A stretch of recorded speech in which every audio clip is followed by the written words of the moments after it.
woke. I hunted, Rob. I hunted for Tobey Maguire's dick. Do you want to take a life? Do you want to cross that line? Because it's a long way back from hell. I learned a long time ago that there's no sense getting all riled up every time a bunch of idiots give you a hard time. In the end, the universe tends to unfold as it should. Plus, I have a really large penis. That keeps me happy. My mind is a raging torrent, flooded with rivulets of thought, cascading into a waterfall of creative alternatives. God darn it, Mr. Lamar. You use your tongue prettier than a $20 whore.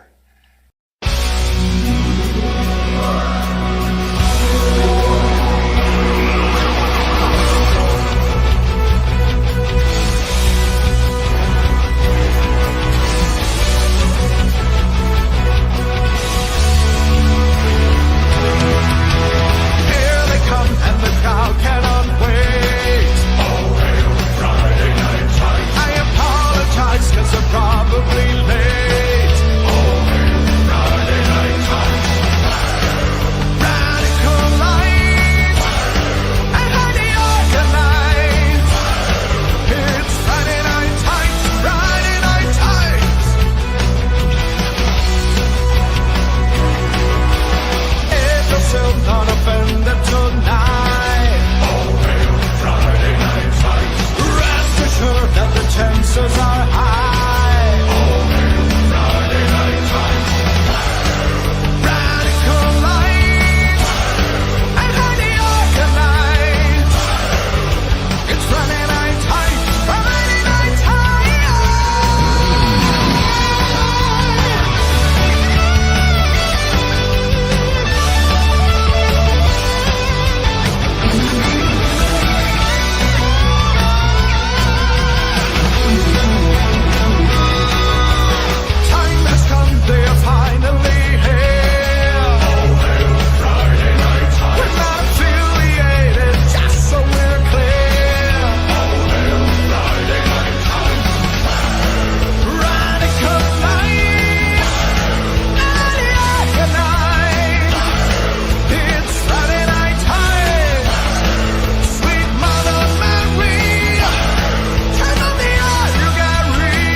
Yo, it's Monday night, some tights.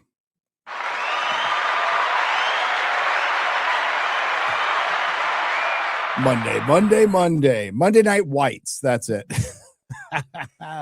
Monday night tighty whiteys. What up, party people? It's the day after I saw the bride.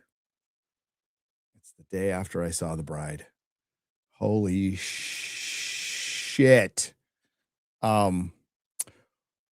What a movie that was. I actually watched it late last night.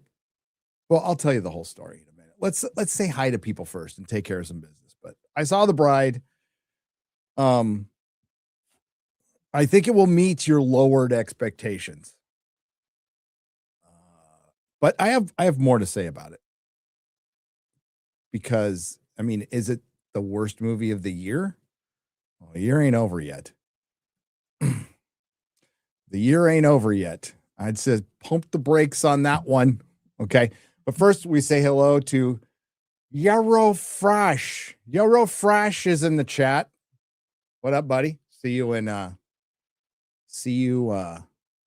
increase your earnings by 200%. By doubling your video output. That's how you can do it. Doubling your video output, which is what I'm doing before I go on a little break to go to MegaCon. It's exactly what's going on. You will be getting from me, you will be getting spammed content. I think you're getting 3 videos in under a week. Don't get used to it. We also have Lady Aaron D and her wrench, Eric K, The king of mods. That's what the K stands for, by the way. Did you know that? King Mod. That's his actual name. Such a coincidence. Oh, I increased the bride's earnings by 200%. I get it. There was, well, I'll save it. I'll talk about it in just a second. He is the mod father, but his actual name, sorry to dox you, Eric, is Eric King Mod. It's a strange coincidence. We have, I always have a hard time with this one, but let's do it any. Woogie B Boofuff. Bufuff. Yeah. Doc Possum, what up? Are you driving, Gary? If so, will you go through my neck of the woods? I am flying. I'm going to be real, not to offend anybody in the South. I don't like that drive very much. Going through Louisiana and the swamps is awesome. That is awesome. But then it's just kind of meh. And it's always dumping rain on us. So I'm like, no, you can't beat the Southwest for a drive. Just open deserts and stuff. So no offense. Your states are awesome. Love the people. Kind of a boring ass drive. 18 hours. Master Austin, Smooth the DJ. Ehab Solomon. What's up? Bubba Doom. What's up, brother? Rook taking rook. Kane Dixon. Sorry. Rook taking rooks. I thought this, you know what? I just thought it said cocaine. It's Kane Dixon. Eject a curtain.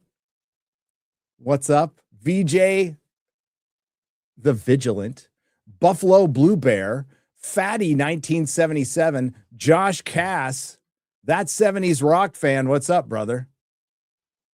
How's it going? Luckfeld and Mark Lurzeth. What the fuck is up? Hail. Okay, so the bride.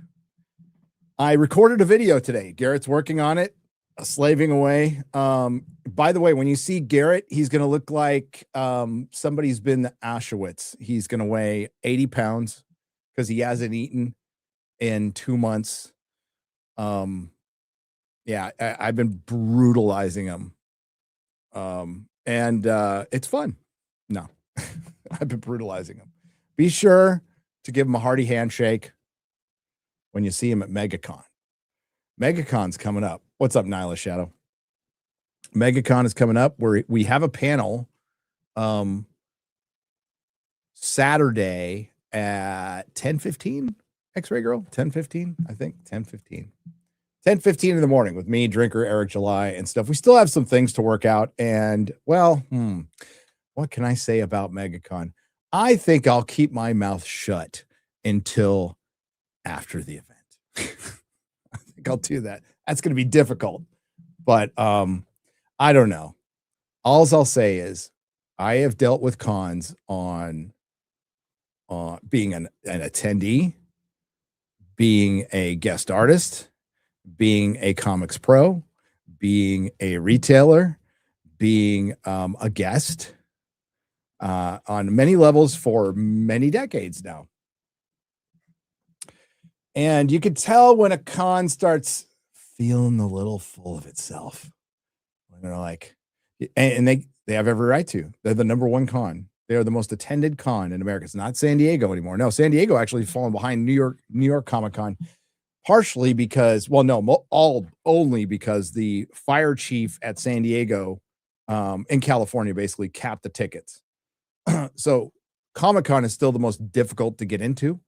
It has 135,000 attendees, but it also sells out in minutes. And the only way to get tickets is through some cockamamie system online, to where New York and MegaCon in Florida have laxer rules. So they'll just fucking keep selling tickets till the day of, right? Don't know how long that lasts, because eventually a building reaches capacity and the fire marshal comes in and says, no more. And that's why San Diego's probably going to lose Comic-Con. because they're too fucking retarded to expand their convention center in any way, shape, or form. And I mean, they were retarded when the Republicans ran it. Now they're even more retarded that the Democrats are running it. So San Diego Comic-Con will be done by 2028. But that being said, you can tell when a con is, hey, you know, they got every right to. They're the king now. They're the king. They're the king. All right. I'm going to take care of some business. We'll talk about the bride real quick. But first, we'll talk about Venice AI. Alexa listens to us and recommends products based on our conversations. Meta uses our information based on our browsing and engagement history. There's a lot of people out there going, shit. To sell to other companies. Why do we assume AI is going to be any different? If you've used any of the leading AI apps, you have probably been censored at some point, even for harmless questions or requests. With Venice AI, it lets you use AI without handing over your sensitive information, with features like messages encrypted and your conversation history is stored only in your browser. AI can be extremely valuable, but we shouldn't need to give up our privacy to use it. Venice utilizes leading open source AI models to deliver text, code, and image generation to your web browser. There's no downloads. There's no installations. The Venice Pro plan unlocks the full platform and features, including PDF, the file kind, not the other file kind, uploads for summaries, the ability to turn off safe mode or unhindered image image generation, the ability to change how Venice interacts with you by modifying the system prompt, limitless text, and high image limits. If you want to use AI without fear, like Daredevil, the man without fear, of handing over your most intimate thoughts, you can get 20% off a pro plan using my link, venice.ai/nerdrotic, and use code nerdrotic. That's venice.ai/nerdrotic and use code nerdrotic. Thank you very much.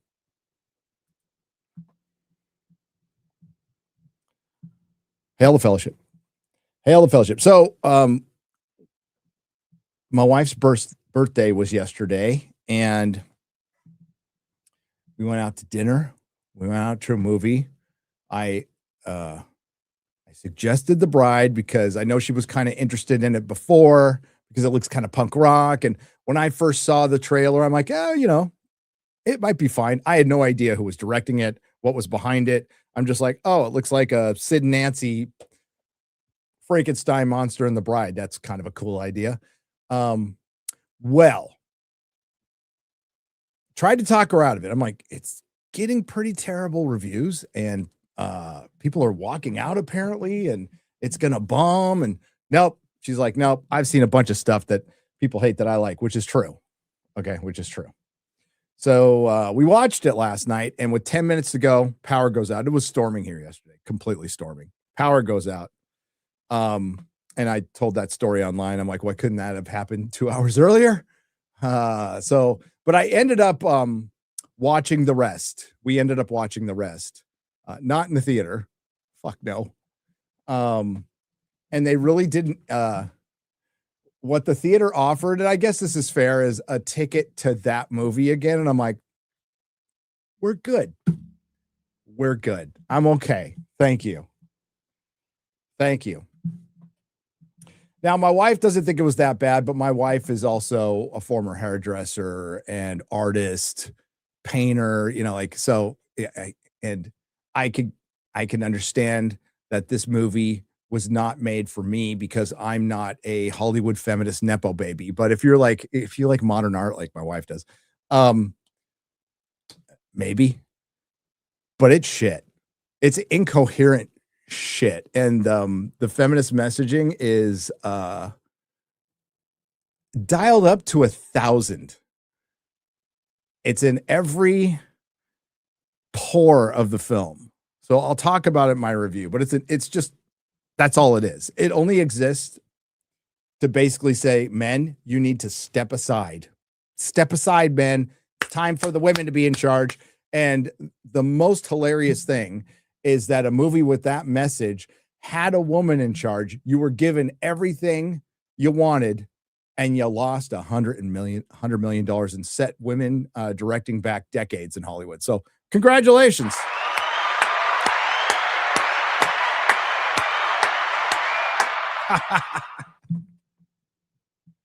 They said it's down to 8% women. It should be down to like 1% now. And the thing is, you can totally tell it's directed by a woman. You can absolutely tell it's directed by a woman. See, you're supposed to not be able to tell. Oh, from a female lens. How about a human lens? You know what? A woman directed half the episodes for Night of the Seven Kingdoms, and you couldn't tell. You couldn't tell if it was a man or a woman. It was just a person directing a story that we really liked. Oh, it's a woman. Great. She did a good job. She did a great job. She directed some of the better episodes that fucking popped, where the music, with the editing was, the shots were beautiful. The editing was spot on, perfect. So yeah, here's the deal. It's about interests. It's about what men and women have interests in. I'm sure there's plenty of women can direct, but they have to have the interest to do it. They also have to have the chops. Maggie Gyllenhaal got her job because she's a Nepo baby. If Maggie Gyllenhaal, didn't have a screenwriter mom and a director dad and a famous brother, she ain't getting the fucking $100 million to direct a fucking movie.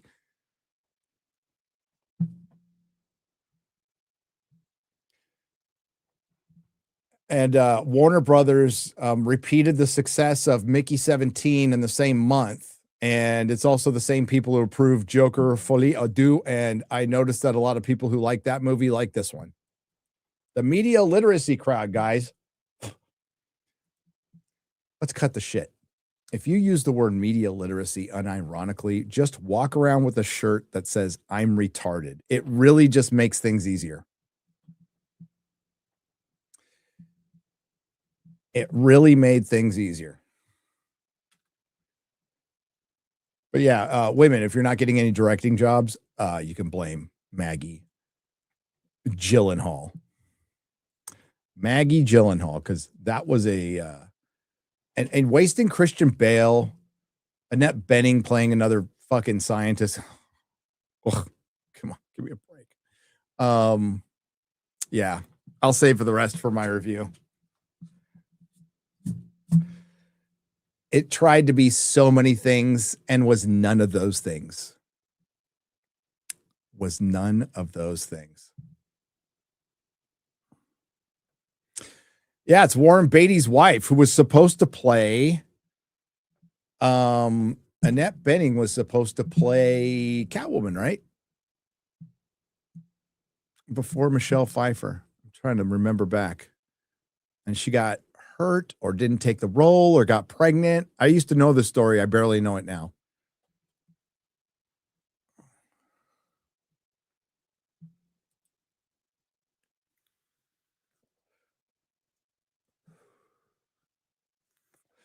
Thanks for that. Happy birthday, Mel. She got pregnant. That's right.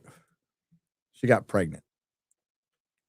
But she was supposed to be, so it tries to be Bonnie and Clyde, Sid and Nancy, a punk rock movie, an absurdist comedy, surreal art film, something with a powerful message, something profound yet punk rock. It was none of those things. It was written out. I'll save it for the video. I want to save it for the video. Hail the mods.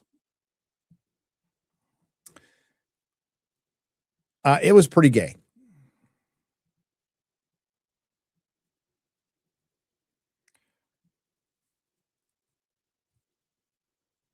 No, Sean Young wanted to be Catwoman and went into Tim Burton's office. I think she was originally supposed to be in Batman, didn't get it, and then she went on a talk show dressed as Catwoman.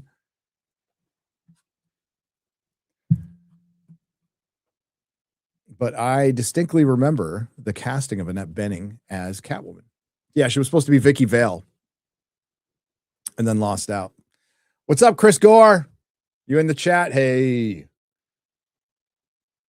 I can't believe I ratioed my wife. I know, dude. So when she put that in there, I'm like, I was going to respond to you, but I don't want to ratio you on the day after your birthday. She's like, fucking pussy. put it up. So I'm like, all right. She's all, it wasn't that bad. And I want that haircut. And I'm like, wind beneath my wings, love of my life. It was shit.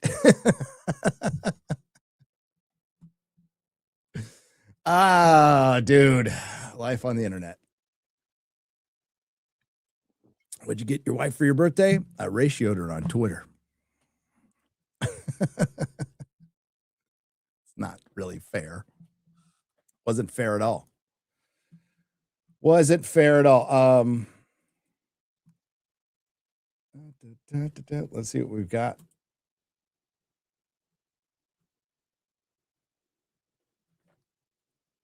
I haven't seen War Machine yet. I think I'm going to watch that tonight. Oh, Kurtzman. Oh my God. They are just fucking lining up the clips. Okay. Let's go. Let's do this one. They are just providing me with intro material for my final Starfleet Academy Season 1 video. And it's just thanks. That's all I can say is thanks, guys. You're wonderful. If you didn't think that they are hearing the criticism, think again. Think again. Holy shit. Holy shit. And there's Robert Picardo too. So again, if you don't think they're hearing it, they're hearing it.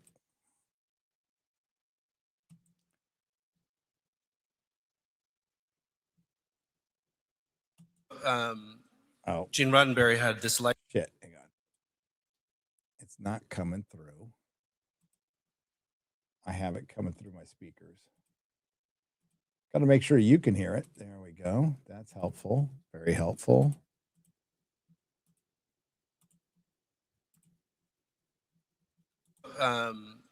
Gene Roddenberry had this lightning bolt of an idea, and I think he understood something fundamental about the nature of science fiction and genre storytelling, which is that science fiction is not really about the future, it's about now.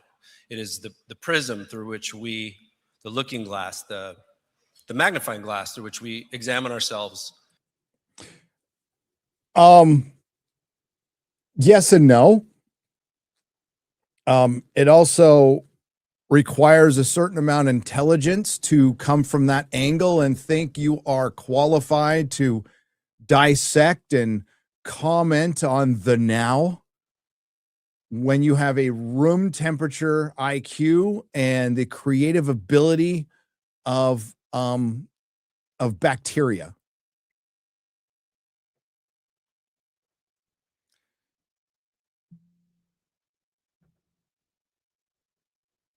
This guy, Alex Kurtzman, has destroyed Star Trek for 10 years, and this pompous motherfucker was given an award. The Saturn Awards are meaningless.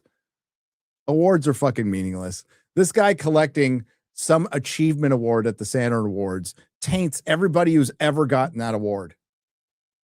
And by the way, he's looked at as a total fucking joke in town, like from other creatives. This isn't just me. Nobody respects this guy at all. And all you have to do is look at his work. All you have to do is look at his work. Nobody will be recalling a single episode of Kurtzman Trek created by him. Nobody will be reciting lines, a single moment from a single moment of Kurtzman Trek. It will be completely forgotten. I mean, look at the CW. You know, that's been gone for a while. If people started to miss it, no, because it was crap. But at least there will be some stuff they'll miss, like first couple seasons of Arrow, first couple seasons of Flash. Like it started out pretty good, pretty fun, and at least they did what they could with budgets. But let's also not forget that the CW superhero stuff was woke fucking garbage for most of it. This will be forgotten. It will be memory hold. The older Star Trek already gets watched more than the newer Star Trek. It just does. Like by orders of magnitude, it gets watched more because it's better. This clown, this fraud, this grifter came in and took a hold of Star Trek, usurped it from Brian Fuller, and then usurped the look from Jar Jar Abrams. Doesn't have a creative bone in his body. Every fucking series he does is just some riff on something else that he's outright copying. The guy's a fucking thief. Go to a channel called Major Grin, which is the greatest selection of clips to just show you how much of a fucking fraud and thief this guy is. My opinion, by the way. All you have to do is search on his channel, Alex Kurtzman ripoff, and you will get a line of channels of just clips showing how much Star Trek he's ripped off and other films. It will blow your fucking mind if you've never seen his channel before. But let's please tell me what science fiction is, you unadulterated hack. The state of humanity, who we are, what we're capable of, and where we're going. And where are you going? It was such a powerful idea that it has lasted for 60 years. No, it lasted for about 50 years, maybe 45 years. What you have been doing is not it lasting. It was you draining every ounce of whatever fluid is left in the fucking corpse that has been rotting, that you repeatedly bugger in the butthole. Each iteration of Star Trek has been interpreted and reinterpreted by people who are so inspired by the message of Star Trek. The message. On set every day for the last... What's the message of Star Trek, Alex Kurtzman? What is it? What you just said, the message of Star Trek. What is it? Explain it to me in 2 sentences. Several years, I've had this ritual, which is I take 1 minute and I jerk off vigorously to myself in the mirror while I pray I could find some other story that I could rip off for my next Star Trek script. To look around at what's going on and the incredible army of people and artists. There's no fucking artists involved in this show. Maybe some of the effects people and some of the crafts people are just like looking for work because they can't find any in LA. So no disrespect there, but there is no, when it comes to the writing and producing of the show, there is no artistry. This is not artistry. Fuck off. Doing this job, and you will not meet one person on any of our sets who doesn't love Star Trek in their core. Why does he have to spend his speech defending himself and saying how much he loves Star Trek? Doesn't this speech sound a little defensive to you? Because if he did, you wouldn't need to convince anybody. The problem is he needs to convince somebody. He needs to convince everybody. Everybody. Because we've seen your Star Trek.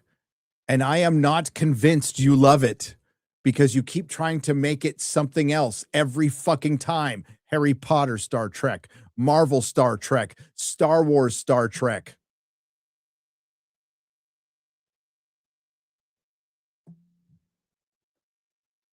Yeah, the only thing we're going to remember, the most memorable thing from all of Kurtzman Trek will be the clip, sheer fucking hubris. That's it.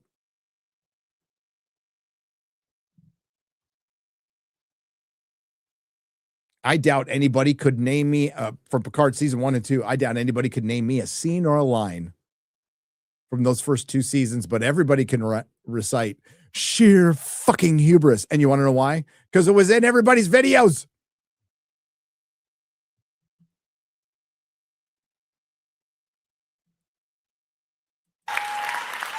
Oh, he was done. I could have just left it there. I really love Star Trek, guys. Because Gene Roddenberry made a thing and he really hit lightning in a bottle, and we like the message of Star Trek because we love it. Sounds a little defensive. Sounds like he's about to hit the road, Jack. Don't you come back no more, no more. Get the fuck out, Kurtzman. Don't let the door hit you in the ass on the way out, motherfucker. Okay. Also, Robert Picardo. Oh, shut up, Kurtzman. Fuck. Made a video. Listen, we can have fun here. We can go back and forth on this shit. I don't mind. Let's go. Like I said, providing clips.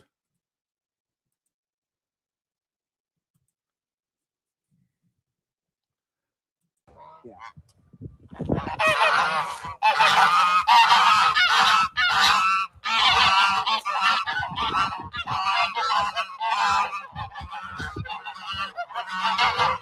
complaining about Starfleet Academy.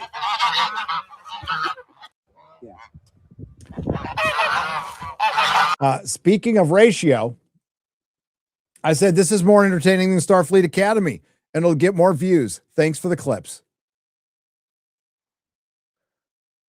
But also,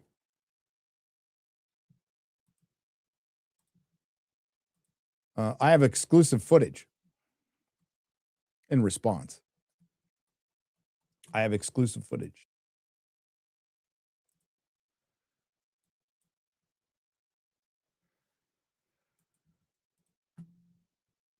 So as you know, or may not know, the Starfleet Academy Season 2 has wrapped production, and for the first time in 10 years, there is no Star Trek in production or greenlit. And I have exclusive footage of the final day. The mostly producers of Starfleet Academy were let off the Paramount lot.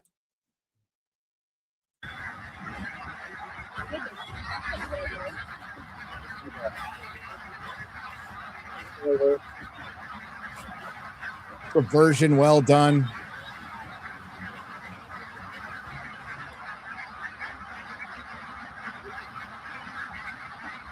There they go. That's basically all the producers of Starfleet Academy.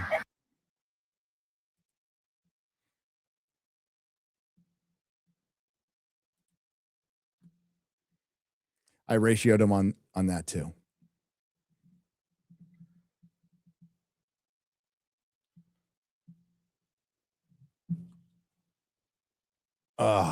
So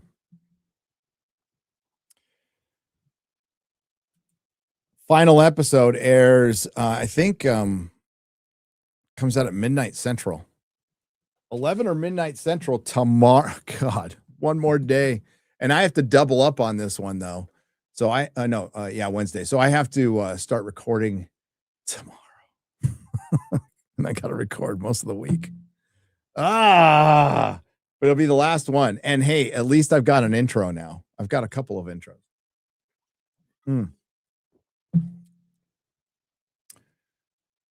But it's looking very farewell-y, isn't it?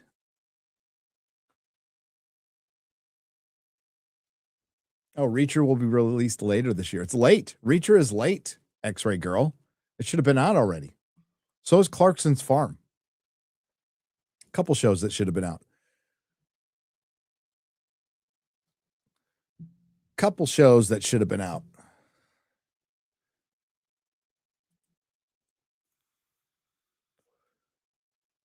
Hey, you shared your, hey, and they still like you? Thanks. Appreciate it. Appreciate it. So, what's this? Oh, and James Cameron is likely to make Avatar 4. Thanks for the warning. Thanks for the fucking warning. No feeding the ducks. We're going to feed the ducks. Let's feed the ducks. That's right. Feeding the ducks.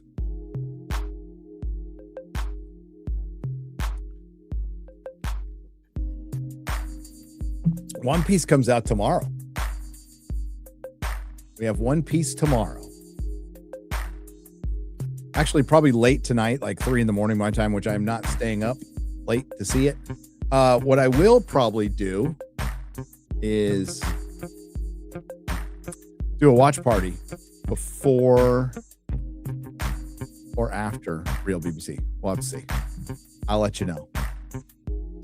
Yeah, that's right. Let's fucking go. I'm ready. I saw the last trailer. I kind of liked, but I am concerned. It is season 2 of Netflix. It's 2.5 years later than season 1. It's lost all momentum. So hopefully, and they're dropping it all at once, which is stupid, but that's what Netflix does. That's what they do. Are you going to open the watch party up to everyone? Like the Shitolite? The only I did that by accident, Jay. So when I did the watch party on the first one, I first or second, I can't remember. I know I did it by accident. I was like, ah, shit, I made it public. It was supposed to be members only. Maybe. You never know. Brocky Man has become a member. Hail. Thank you. Good evening, Gary. Hey, what do you say to collabing on Rings of Power Season 3? Let's do it. The question is, Alpha Chad Feanor, are we getting it this year? Because I'm thinking no. I am thinking it is a no. A little disappointed about that. But unless they just balls out hurry on the special effects, and maybe at the very, very end of the year, if that's possible. But unfortunately, we're not going to get it. I loved it when House of the Dragon was coming out, right when Rings of Power was coming out. It was a little busy, but I loved it. WG. But let's do it. Let's collab. WG has gifted 5 Nerdrotic Live memberships. Thank you, WG. Give me a MegaCon, dude. Are you going to be at MegaCon? Dude Man 199 is a new member. Welcome. It's One Piece, and as long as Oda is calling the shots, I think it'll be a good season 1. As good as season 1. That'd be awesome. I would like nothing more. How long is the drive from Orlando to San Antonio? 18 hours, I think. Long. Have you ever checked out the First Law series of books by Joe Abercrombie? No, but I have them. I just haven't gotten to them yet. I really think you'd like it. The audiobooks are amazing, and it's done. I will. I went back and listened to the radio show of the Sandman just to give it another shot, which was 1,000 times better than the TV show. The cast is 1,000 times better, like James McAvoy being Morpheus, and who? Oh my God! And Joel Edgerton is Constantine. Like, they have a good fucking cast, and then they fucked it up for the show. The thing is, after listening to it, I'm like, God dang, the one Neil Gaiman, his dialogue is shit. I know some people will go, but it really is. It's not very good, especially when it's like, it's one thing to read it in a comic, but when you hear people saying it, it's like, John Carpenter will be at MegaCon. That might be somebody I want to see. Not Morbius. Yeah, Neil Pervert. Not against the law, what he did. Just, not very in line with a male feminist. Or is it? Hey, Gary, agree with you a lot on your music takes. I agree Pearl Jam is overrated garbage, but what are your thoughts on Alice in Chains? They fucking rule. Love Alice in Chains. Wayne Staley is one of the great singers. He was a crooner.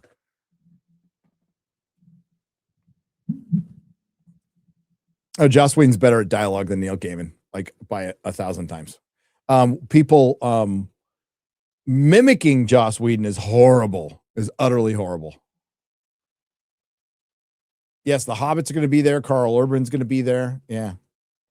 But what makes MegaCon and FanFest different from San Diego Comic-Con is they are celebrity petting zoos.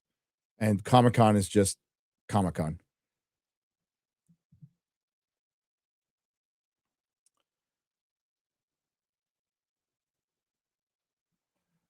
But yeah, I've seen Alice in Chains. They're great. They are great. Let's get to the people, shall we? Shall we? Where did it go? Where did it go?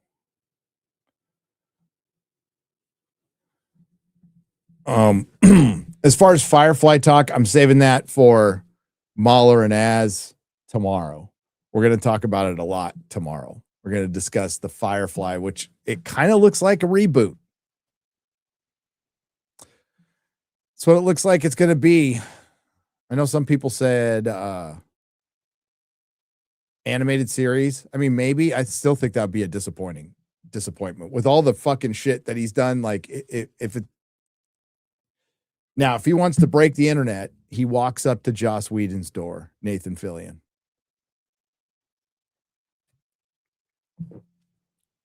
That'd be a ballsy move.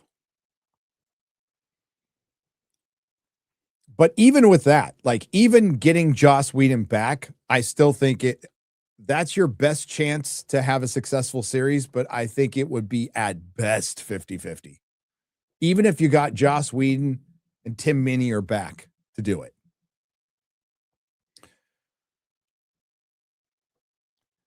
But without Joss Whedon, there is zero chance. Zero chance. It's leave it the fuck alone. Let it be. I'll give you an example. Yeah. Have you all read some of the comics?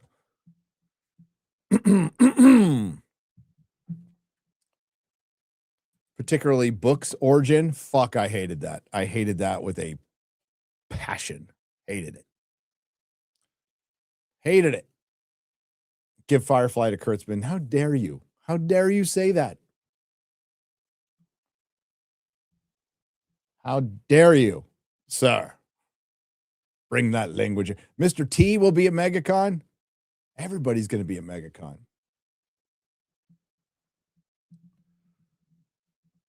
Disney will, I mean, like, it's the same with Buffy. The Buffy pilot, no Joss, no Buffy.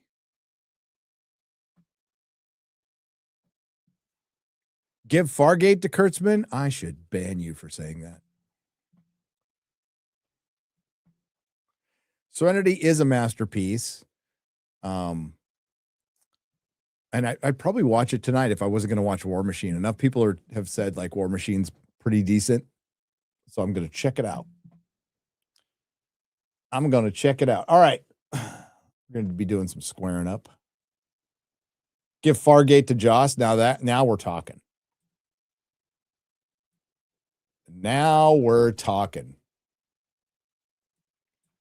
Speaking my language.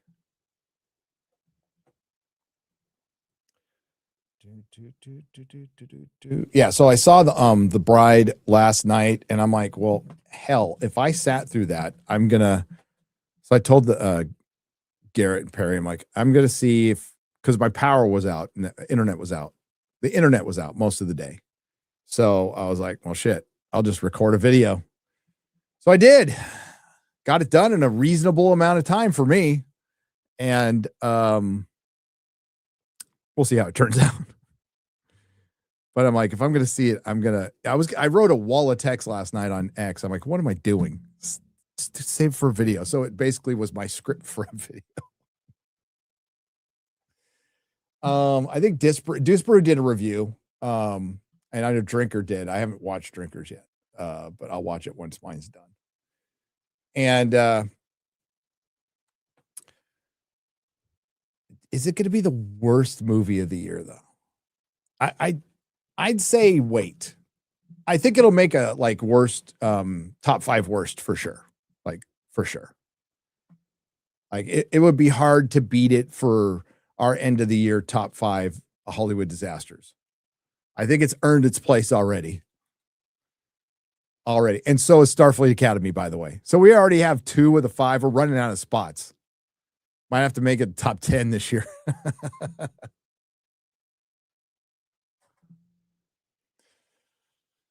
No, the only reason I saw is because it was the wife's birthday. Otherwise, I was going to completely skip it. What's up with Iran? Wrong channel. Do you go to Matt Walsh to talk about Star Trek?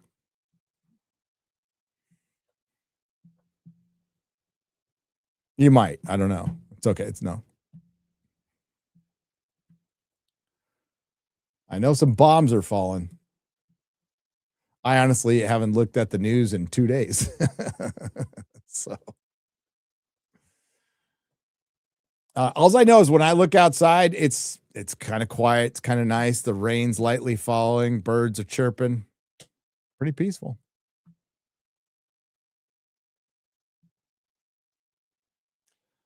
Pender. Okay, so this is from it's still, we changed the title, but just in case you didn't know, we put this goes way deeper because I'm gonna start making fun of vague titles because it's an obvious trend. People like it. Probably comes from TikTok. It probably works, and my friends are gonna use it, and I think it's cringe as fuck. I think it's fucking terrible, but people are gonna use it.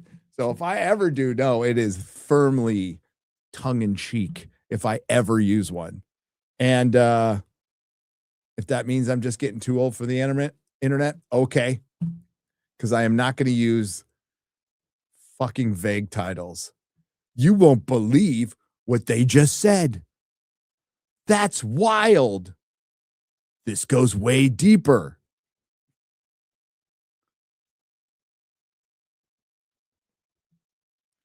No, if I wanted to follow a trend on Israel or on, I just fucking blew the joke. If I wanted to follow a trend on YouTube, I just blame Israel for everything.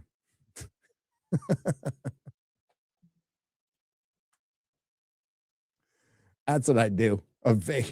You won't believe what Israel did now. Israel is wild. Israel goes way deeper. Total boomer. Steph, so they are from TikTok. Those titles are cringe, and yes, they originated at TikTok. Yeah. I'm gonna be the old man who just fucking bleep. You know, my titles, I speak about whatever I title my video about. Like, you know, sensationalized or not, I talk about it in my video. I talk about it.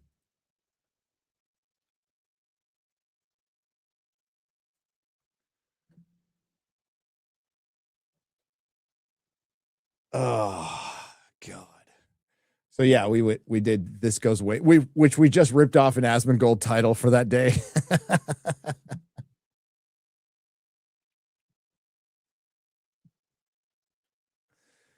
Oh my God. So following that theory of STD, does that mean that Deanna Troi was DP'd by Worf by the end of the series? What theory of STD? You mean, I don't know what you speak of, Pender 666. One thing I'm going to mention later, it actually got cut out of one of my videos, is if you watch Star Trek Discovery season 1 to the end, there is an explanation why Kronos is what they call it now. Kronos, the Klingon homeworld, blew up. And it's Michael Burnham's fault. It's literally Michael Burnham's fault. But we'll discuss. STD will give you AIDS. It will. Imagination AIDS. Donald J. Trump for $5 says, Mario, we all know he's a loser. Oh, it's because, isn't Nintendo suing Donald J. Trump? We all know he's a loser. Can't even keep his women from a giant turtle. Luigi has no talent. Link, some people say he's a twink. They break good blocks and plots. These Nintendo guys are total disasters. Thank you for your attention to this matter. Yeah, that's another Jeremy thing.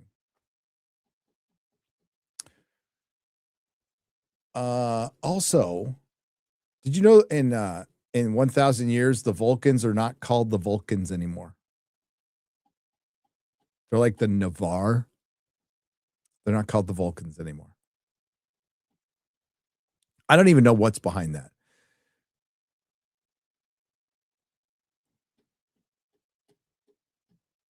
Tomorrow is Mario Day. Hell yeah. Great. WG has gifted 5 Nerdrotic memberships for $25. Jesus Davila has gifted 1 for $5. Jacob Russell for $2 says baseball, huh?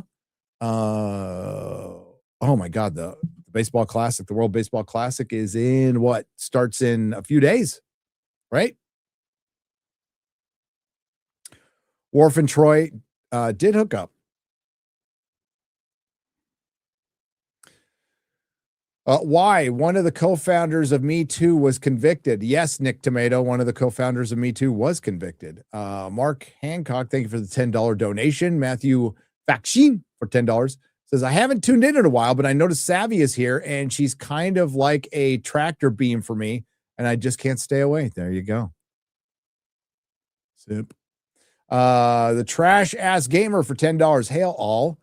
Gayer me, but special thanks to Chrissy and Ryan for liking my comment on Twitter X, hoping to get a shout out and follow, slowly trying to grow, especially while playing Resident Evil 9. Hail Gary and Geeks and Gamers. How is that Resident Evil 9? I hope you gamers are having fun. I already beat it. It's all right.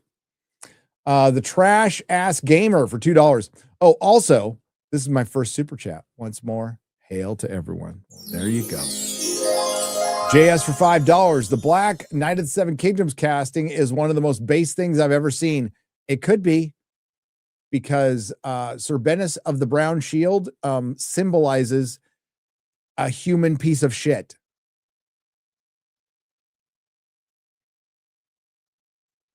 I mean, simply put, he symbolizes a human piece of shit.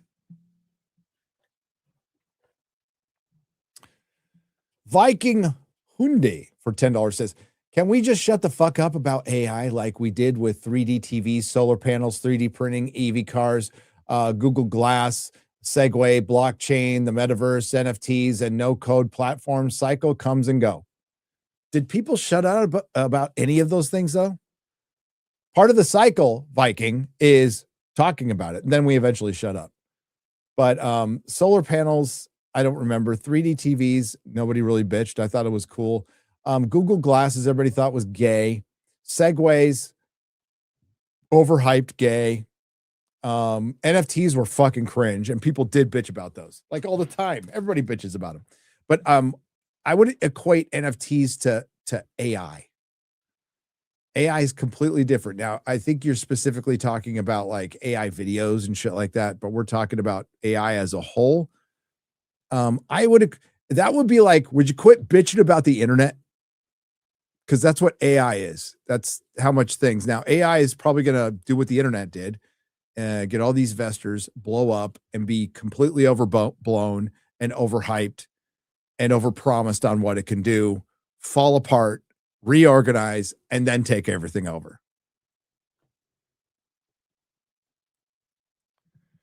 But yeah, I wouldn't compare AI to 3D printing. I still have a 3D TV. Fuzz lawns. Yeah, AI is already costing people jobs in like scientific fields. So it's not like the Segway. It might be in some aspects. Like maybe the art aspect and the writing aspect, maybe it does. Maybe it just falls on its ass.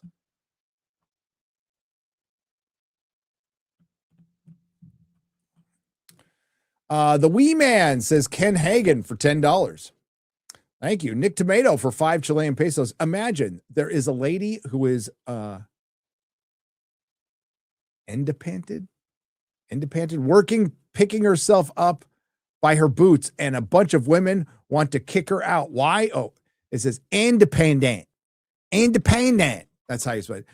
So it's a lady who is independent, working, picking herself up by her boots, and a bunch of women want to kick her down. Why? Just ask why. Because that's what women do. All that sister shit is a bunch of bullshit. Henry Cavill is the only actor, I think, who is reasonable in interviews to fans. One of the only ones. He's very reasonable. It's probably why he's unpopular. They wanted Deborah Ann Wall kicked out of the show because apparently her appearance is unrealistic. Remember that? Translate, pink, blue-haired land whales with septum rings don't like her. Yep. Nick Tomato. Hat and the Apple reference. Has to be, no doubt. I don't know what that's from. Thank you, J-Rock. Watch the trailer for Green Lantern 2011. It's way better. Let's just hold the phone on that one. One bad thing does not make another bad thing better. Green Lantern with Ryan Reynolds. The nicest thing I could say is like the first 10 minutes are pretty good. It's directed by the same guy who directed Casino Royale. And then it's utter shit. It's not good. It's not a good movie.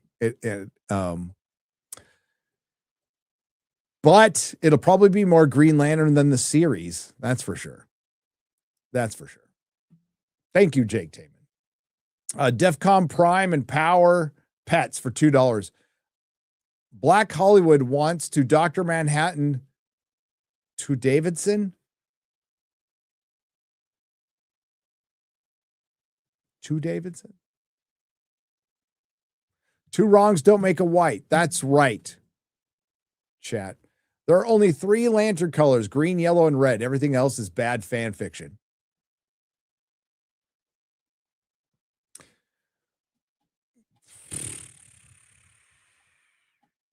Yeah, I'm not going to say I'm like the biggest Green Lantern fan in the world, because I'm not. Liked his costume in the Super Friends. Read some Kyle Rayner stuff. Thought it was pretty neat. Eventually went back and read Green Lantern, Green Arrow, Neil Adams, Denny O'Neil. Like brilliant fucking art. People say all-time classic stories. I say little dated, but the art is brilliant. And then there's Rebirth and Blackest Night, which sold really well in my store. But that's it.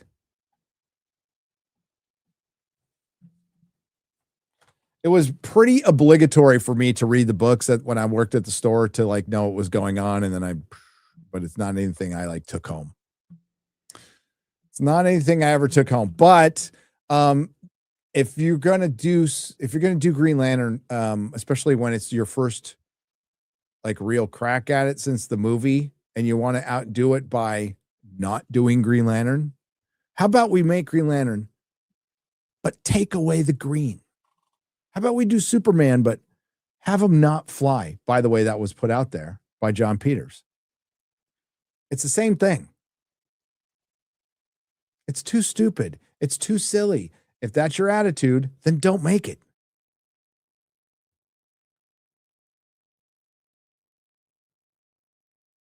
I mean, don't you want kids buying Green Lantern comic books? I have this great idea to get kids buying Green Lantern comic books and bringing them back into, Green Lantern merchandise and Green Lantern shirts. Let's make a rated R HBO show.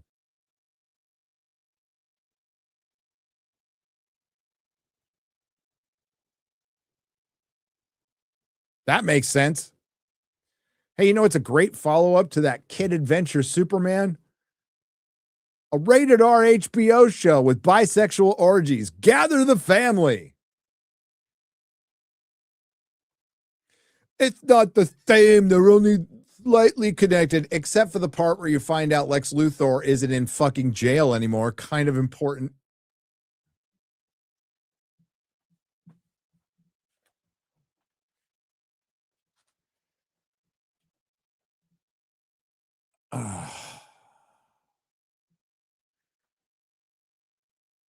Every Green Lantern would be an alien to each other. Yep.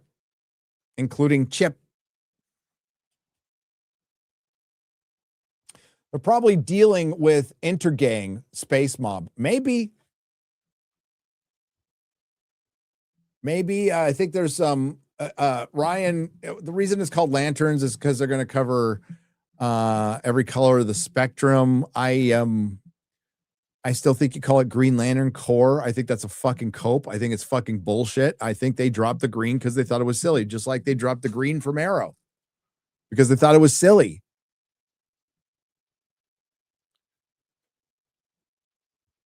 And Green Arrow turned the ironic part is Green Arrow turned insanely silly by the end.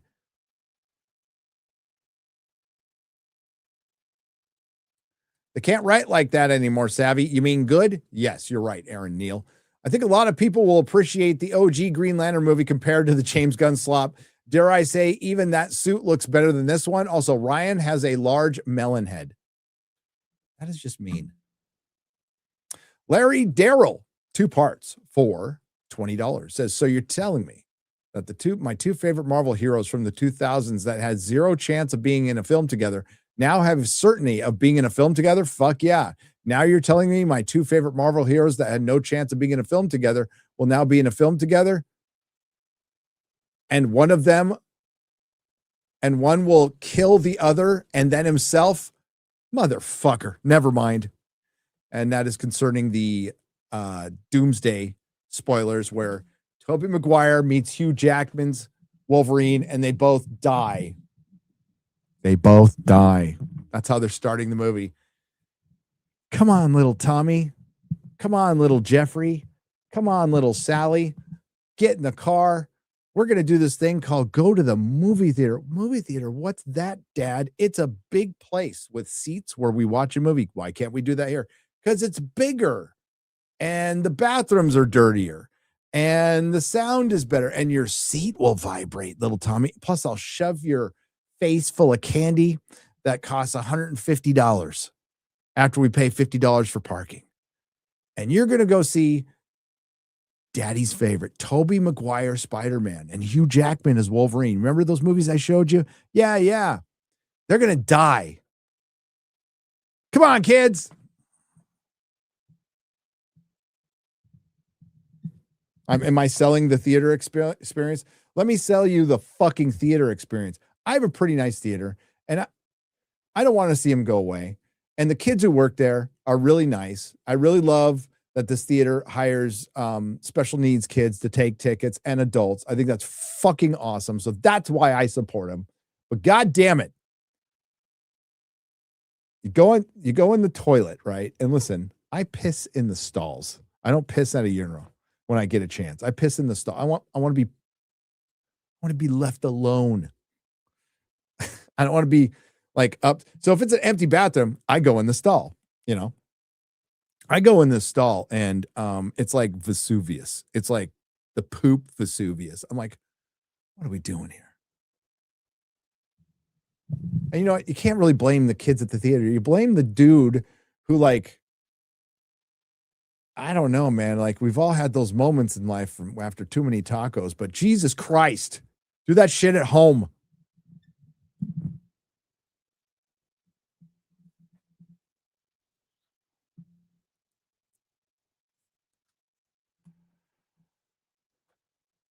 Anyway, I digress. Matthew Hammond for $2. Green Lantern is more accurate than Lanterns. The movie? Well, I haven't seen Lanterns yet. I can't say that. It looks more accurate. The Green Lantern movie looks more accurate than Lantern. You know what was good? The Green Lantern cartoon. The Green Lantern cartoon that came out around the same time. You guys remember in the chat, got canceled. It was pretty good. I liked it.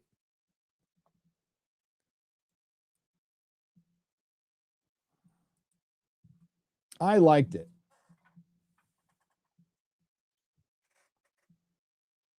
But that goes the same. God, we had so many good cartoons. There was good animated shit in the early 2000s and the early 2010s. The DC animated universe was fucking peak. It was the best. It was great. And then Marvel, finally got their shit together in a long time. We had Earth's Mightiest Heroes and Spectacular Spider-Man, which were fucking great. The Green Lantern cartoon was great. The Tron cartoon was great.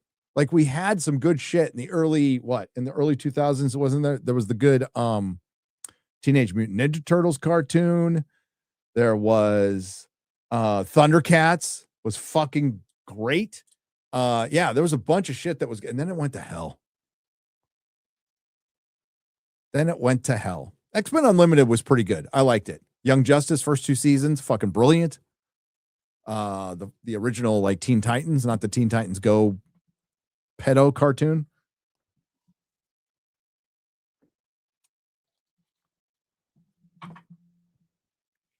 Who sang the? Okay, I'm going to try to remember. Who sang the Teen Titans theme? It was Puffy Yamayumi. Did I get it right? I had literally not thought about that in 20 years. Teen Titans, go! My kids were singing that song all the time. And it was an era where my kid, he grew up in a comic store, obviously. So he come to the store. That's the cutest fucking thing in the world. He'd come to the store. Hey, Dad, put his lunchbox down, go in the bathroom, suit up in his Spider-Man uniform, and then spend the rest of the day in his Spider-Man costume. It's fucking awesome. God, I miss that. But it was like he was coming to work. He's all, hey, Dad, hit the bathroom, comes out, fucking Spider-Man costume on. Ah, it was awesome.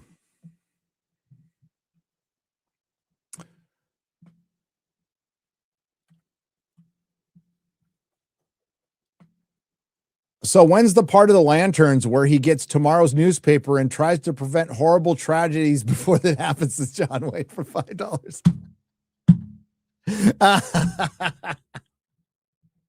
Where's the part in Lanterns where they go to the giant G Ranch? See, because all the lanterns are in they're in a national park where they own some land. See, and then all the aliens try to keep taking their land.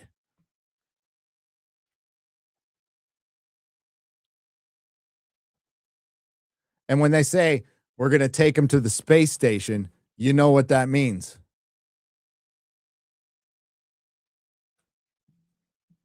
That's right, the G Ranch. They go to the G Ranch.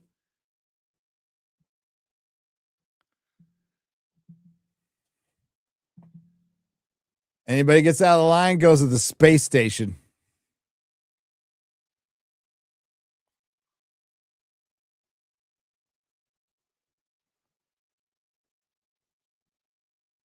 Christy Nome went from 200 million ads to Lanterns. She might be in Lanterns at this rate. Did she get fired? Did she get moved around? I don't know.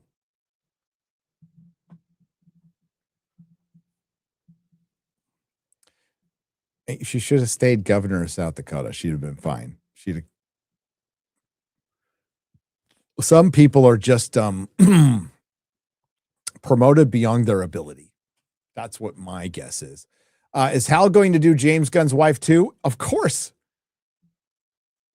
Aaron Pierre, Jon Stewart, and Hal are going to double team James Gunn's wife. And the shit they can do with power rings, you don't even want to know. I think James Gunn's wife is holding out for Dr. Manhattan. Okay. Black Dr. Manhattan. You know what I'm saying?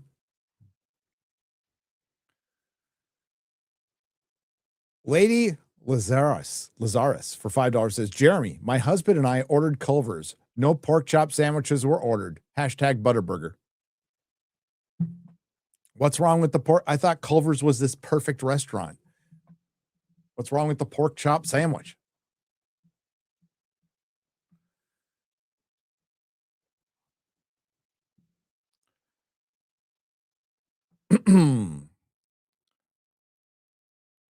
Why is the Friday Night Lights coach in this for real? Like, I don't mind the casting. I really don't. But I hate the idea, and I hope I'm wrong.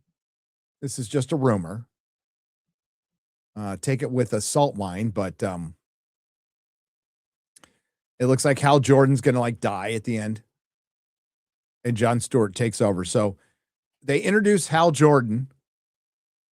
He gets offed for Jon Stewart, so you're offing the white guy for the black guy. It happened in the comics. Well, a lot of shit happens in the comics. Okay. He also comes back. He also gets the mantle and has the mantle for a long time. Now, I would argue that a lot of kids for a generation, Kyle Rayner was Green Lantern to a lot of people. Hal Jordan was gone for a good long time. Good long time. Shit, 20 years? I mean, how long was it, chat? 20 years? Parallax.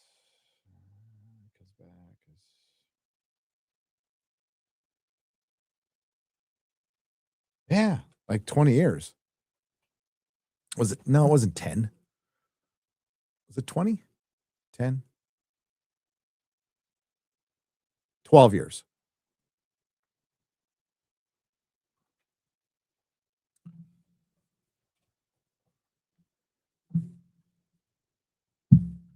Long time. Long time. And when he was brought back, because they brought Barry back as well, right around the same time, because it worked. I mean, it worked. But there's still a lot of people who think Wally West is the Flash now. And basically, Wally West was the Flash with the best, who had the most personality. And when they portray Barry Allen on screen, they give him Wally West's personality. He was the Spectre. Yeah, Hal was the Spectre. He was Parallax. He was the Spectre for a while. I can't remember the amount of years. It was a good long time throughout the entire 90s, most of the 90s. I mean, listen, I wasn't there for the first part, so I wasn't going to the comic shop every day in the early 90s. I was a little occupied. Now, my kid prefers Wally. But I was happy that Hal came back. I was happy that Hal Jordan came back. I was kind of ambivalent with Barry Allen. I'm like, all right, whatever. Bucky was gone for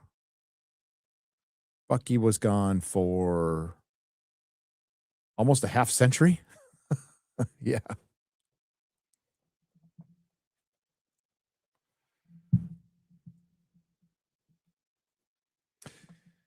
Yeah, it's getting so long now. I'm forgetting.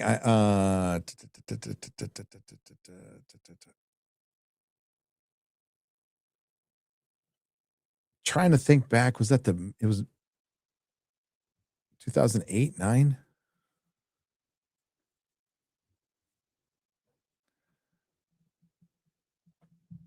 I mean, I was there selling the comic books. They sold really good too for DC books. Are we taking bets on which Lantern has a love scene with Amelia Harcourt? See, people are already asking. Both. JM slap bet commissioner for $5. That's the bet.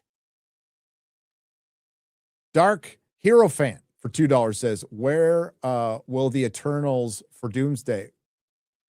They save lives. They're not going to be in it. There will be no, that's the funniest thing. Unless they pick it up in Secret Wars, there will be no mention of the Eternals in Doomsday. Which is funny.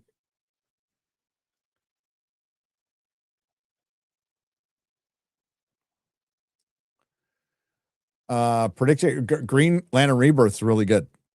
It's really good.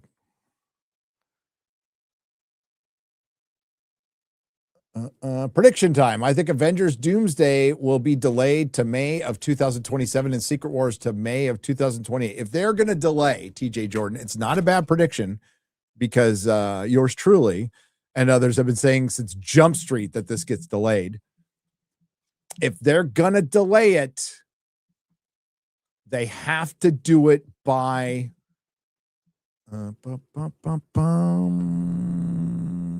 July. And it could totally happen. What was the movie they just delayed? They delayed Captain African American pretty late. What was the other one they delayed pretty late? I can't remember. I'm pretty sure it was Captain African American.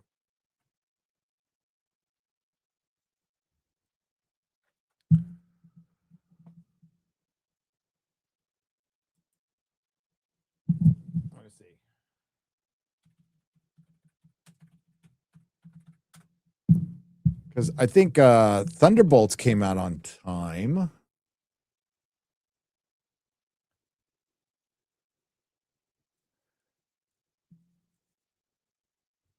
Doomsday, this is from AOL.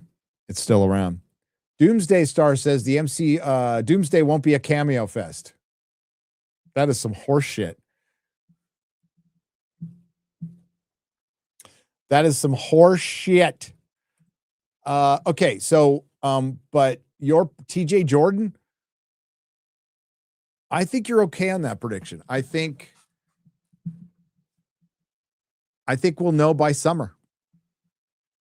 I think we'll know by summer if they stick with it. I wouldn't be surprised at all if it gets delayed, particularly since it got beat out the IMAX screens by Dune. What do you think, guys?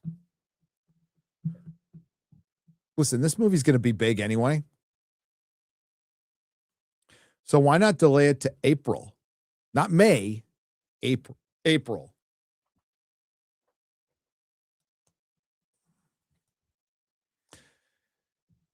April. I think May will be probably stacked by then, but they lost a bunch of IMAX screens to Dune 3. Dune 3, okay? So I haven't read the book, nor do I intend to. I have tried to read Dune books, I can say a dozen times, and it just ain't for me. No disrespect to Dune fans out there, nerd cookies, no disrespect to you. It's just not my jam. It just isn't. But I do like the movies quite a bit. Except for Zendaya, who fucking, you know what? The first one's better. First movie's better than Dune 2. Like by a lot, in my opinion. I still like them both, but Zendaya fucking ruins them. Dune 3, by all accounts, is going to be 2 books, and it's a wacky story. Like, it's going to be kind of hard to make this thing super linear. Correct me if I'm wrong, Dune fans. But the look of Dune is amazing. I love everything about those effects. And Denis Villeneuve, it's probably he's done another movie I like. He did Sicario. That fucking rules. But he's not, I think visually, like, he's really good. I think he stays on scenes way too long in some stuff, not everything.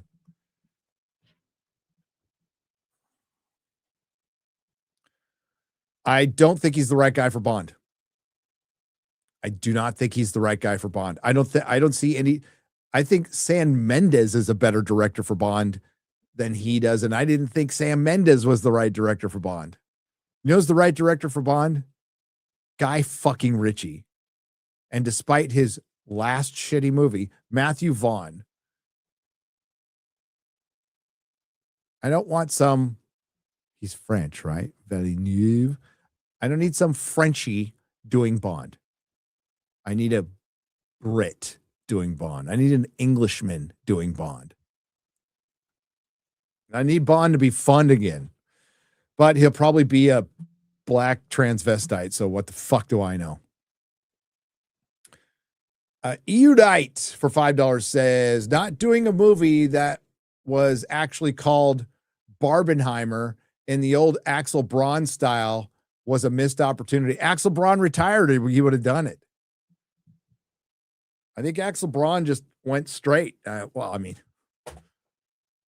I think he did his tour of duty. He said, I did my work, my duty for king and country, and I'm out of here.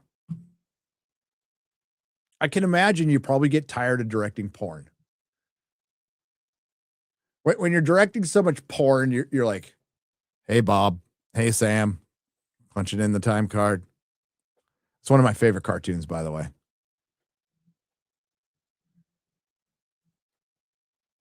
Hey, Bob. Hey, Sam. Punching in the cards, and they start fucking chasing each other. When the day's over, they punch out. It's fucking awesome.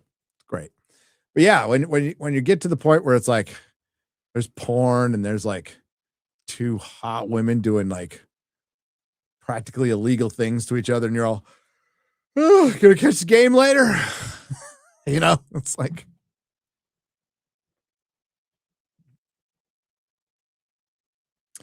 nostalgia warning. Remembering before Infinity War when it leaked that Thanos throws a planet and fans speculated that what it looked like? Better days.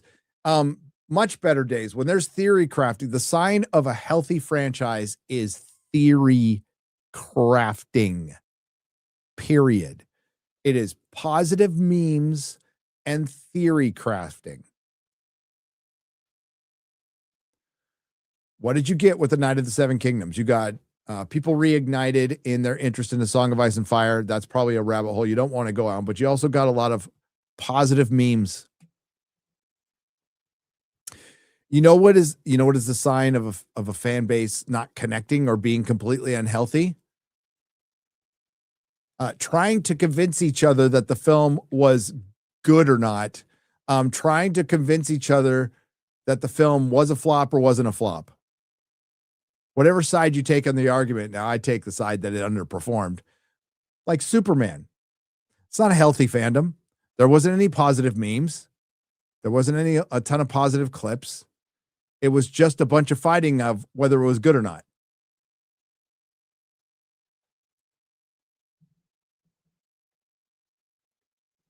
Do I have any good John Campea stories? No, I've never met the man.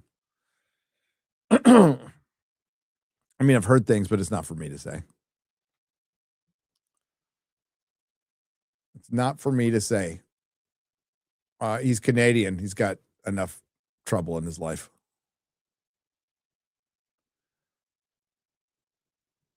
Shout out for Elementary with Johnny Lee Miller and Lucy Liu. Not strictly loyal to the Holmes, of course not, because Watson is an Asian woman. But the acting and writing were very good, says Helen Magnus for $5 Australian. Because it has Cobra in the title. Jeremy likes it, says Southeastern Kaiju for $2. There you go. Ted put out a new season last night. It's pretty funny. All right. Ted. Seth MacFarlane. Just in time for $5. Hollywood calling anyone racist is like Casey Anthony calling somebody a bad babysitter. Oh. Didn't she try to get on social media in some way? I seem to recall her like making Instagram videos or something.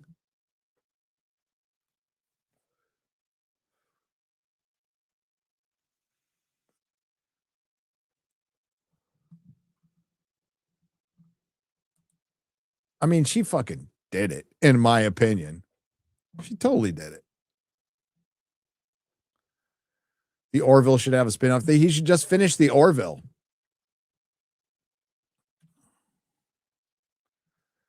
Evil Black Cat for $5. Can't wait for the scene where Bennis tries to use counterfeit coin, then gets busted by Dunk, who has to subdue him with a knee to the back of the neck. Yep. Why would anybody at Warner Brothers even care anymore if they knew they'll probably get laid off in 12 months anyways? Well, that's going to be half of it. Yes. That's why it's horrible for Hollywood. It's not necessarily horrible for me or you in the chat. It's horrible for Hollywood, unless you work for Hollywood. Then it's horrible. I can't breathe, Sir Bennis, says Sir Bennis from Snacks. Blair Anderson for $9.99. To be fair, not that he deserves it. John Oliver has been doing that bit of hating on the owners of HBO since AT&T bought it in 2018. So this take really isn't anything new for him. Nope. But nothing's really new for him, is it? Can he go home? Can we deport John Oliver? Please, somebody call ICE and deport John Oliver. Not for his political views. He can have those. He's just fucking annoying. Robert Hayes for $4.99. Star Trek popularized degenerate fanfic and the anime. Harry Potter and the internet made it 1 million times worse and like anime and HP and Harry Potter. Well, the internet like connected all of those people. So yes. And it's a fetish. And it did make it worse. And fanfic and shipping have ruined fandom. Ginormous J for $10. Hollywood is dying, but may recover. Life is challenging. As my Shawnee grandma used to say, the way of the buffalo is a long and hard one.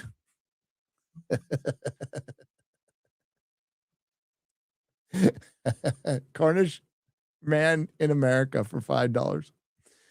My tax dollars go to pay the $1 trillion a year on our country's debt payments. $1 trillion in interest. The Paramount deal is peanuts.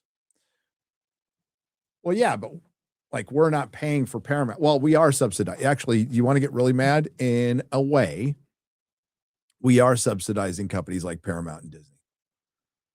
If you want to get really angry, if you want to dig in the weeds on that one, we absolutely are subsidizing some of those companies. And have in the past, we subsidized theaters during COVID.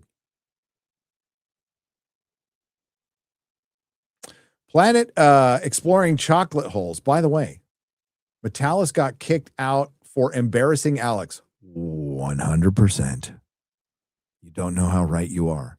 You know, one of the co-founders of Me Too was caught, charged, and convicted for having her way with the 14-year-old. She got sentenced. Yes, Asia Argento, who was in Triple X.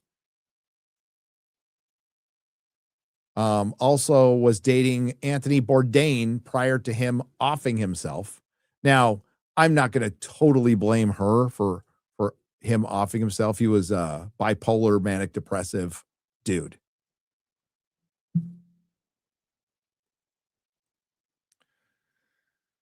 But I'm sure that didn't help. But yeah, Me Too Time's Up was listen, it started like Harvey Weinstein was a piece of shit. Nobody's denying that. There's pieces of shit in Hollywood, but it was also used to get rid of completely innocent people and ruining careers, like Joss Whedon. Like Joss Whedon's, his political takes were cringe, and that picture he took with Anita Sarkeesian was cringe. So a lot of people wanted to pile on him, and because he started a lot of shit on the internet too, you know, he did. And I'm not going to defend that. You know, you start shit, you got to get shit. But should he have been fired for being a dick to Gal Gadot, Ray Fisher, who was calling him racist? Joss Whedon's a lot of fucking things. He's not racist.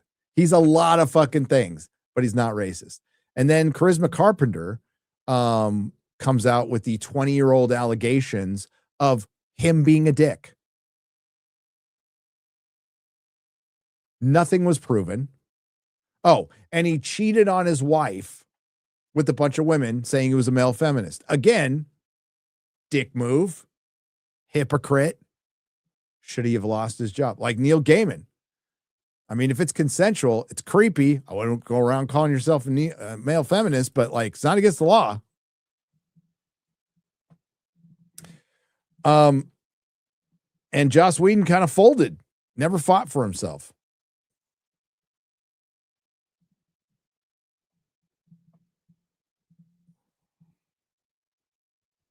And Joss Whedon didn't do shit Neil Gaiman did. Like, not even close.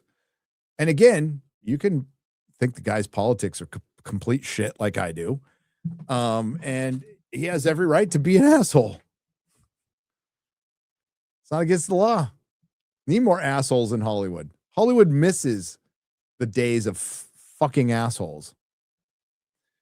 I used to draw a commission on Instagram from freaks. Savvy is 100% correct. Enlighten the panel on Fuda Savvy. People ask me to do that a lot. I don't know what any of that is. I know commissions. I know all the art on Artist Alley. I've seen it cons, and some of it's weird. I want to like it. TJ Jordan for $5. What did they expect was going to happen with Netflix getting WB? There are only two real options. That said, I wish it had been Universal instead. Universal probably would have been better suited, but they don't have the money. But neither does Paramount. DEFCON Prime and the Power Pets for $5. Want to know real prejudice? Being called a fascist, but reading Dr. Wilkes' tweet calling for segregation to people of color, automatic lip smack denial. For $5 more. Plus, I signed up for the meetup, my 6-year sober anniversary too. Oh, right on. Your crew make people like me and my sister feel more important than the $1 bill. You are more important. Come on by and say hi. Have fun. It's a party for you to have fun. The main reason I'm going is the meetup. Period. That's why I'm going. Louis C for $20. The Abyss stared at Savvy, and the Abyss wept. Beardo fat. What if Black Cinematic Universe? Last century, a plague, blip, war caused Black people to be 80% of the U.S. population. Every genre remake. Would you rather watch that or a great AI Game of Thrones season 6 through 8? I haven't seen any great AI, but I'd rather watch the AI. They already did that. Zaxalax, they already did that comic. It's called Black. I think it's by Ta-Nehisi Coates or the other one. I want to say thanks to FNT and TME, Geeks and Gamers, because you guys have,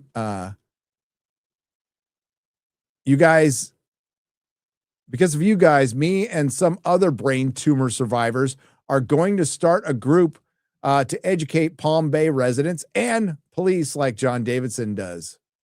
Excellent. Hail the 199. Right on. Mike Steele for $2. So do Klingon wieners also have the ridges? I don't want to know. Probably.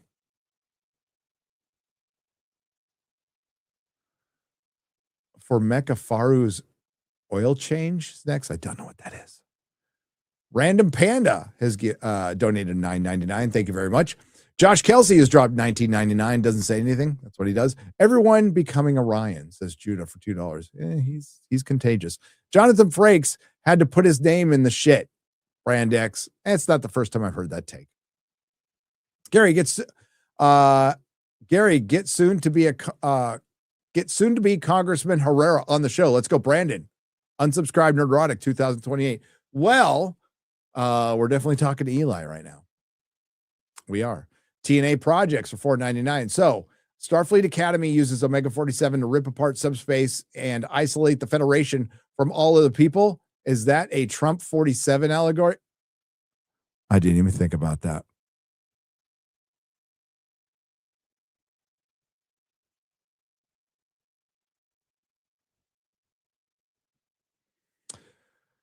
Oy, TNA Productions for $9.99. Caleb Muir had to use the moon's name as an encryption key to find his mom, even though they established a 6-word encryption key in the first 2 episodes that didn't work. Yeah, I doubt they're paying attention to their own series. I don't care what they taught you in school. Az is American. Az, brother, have you turned Star Trek Starfleet Academy into my high point of the week?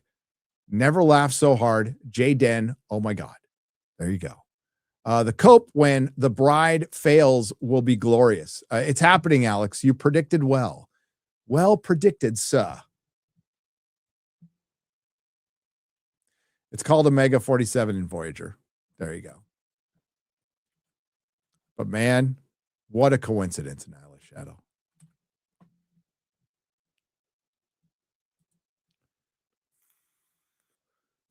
What about Omega Red?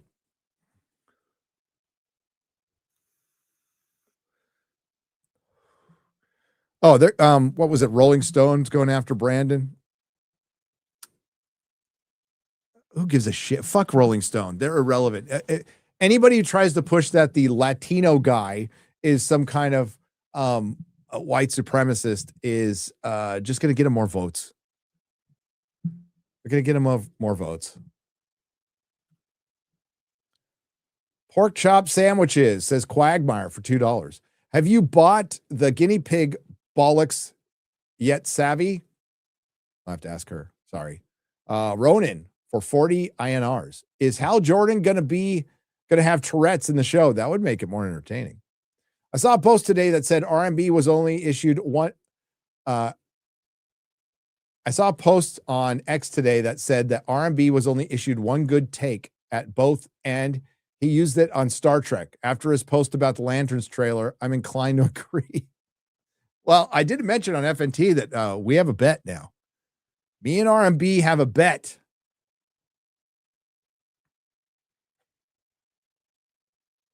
$500 bet. It's pretty vague.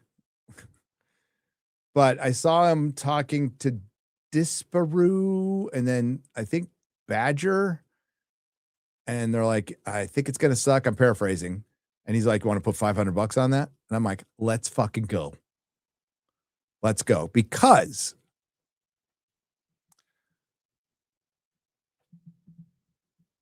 I made a bet with a customer right before Superman Returns came out. And the bet with the customer was Superman Returns was going to be a mega runaway hit. And I said it was not. Because at the time, my reasoning was Bryan Singer, kind of similar to how I felt about James Gunn. Bryan Singer is not the right guy to do Superman. He's good for X-Men. He's the wrong guy for Superman. And it was a customer. So I'm like, being right is good enough for me. You can keep your $200.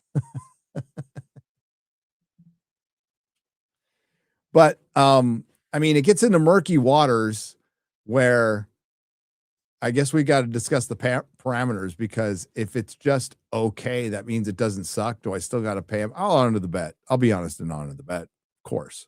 And R&B is an optimist, and that's fine. Oh, yeah. Bryan Singer. Yeah, he's a bit of a problem. He's a bit of a problem. Big Chris for $10. FNT is never late. FNT arrives exactly when FNT means to. Judah for $5. No black pill. Put him in the box. Counterintelligence. AI music video with a cameo from Gary. AI is getting cool, faster, and unexpected, though. Faster than expected, though. I don't know if there's like certain aspects.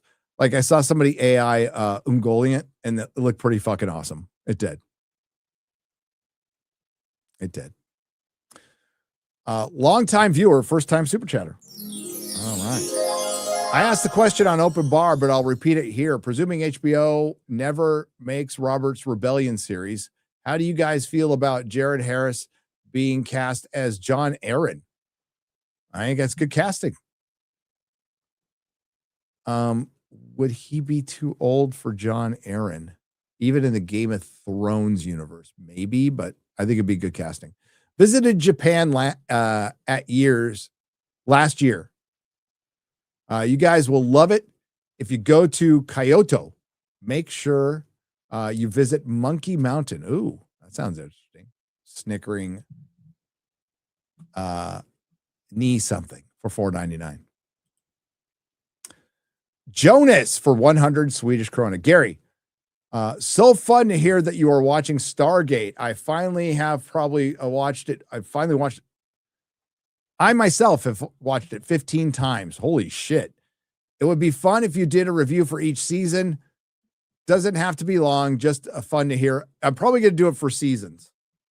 I booked through a lot yesterday or day before yesterday. Had it on while I was doing some projects. Okay, we get to the rants.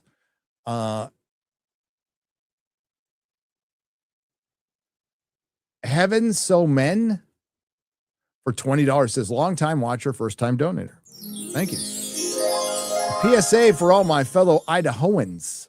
Vote for Mark Fitzpatrick for governor on May 19th. Help get rid of our rhino governor with someone who is Idaho first. Thank you. I'd always prefer that.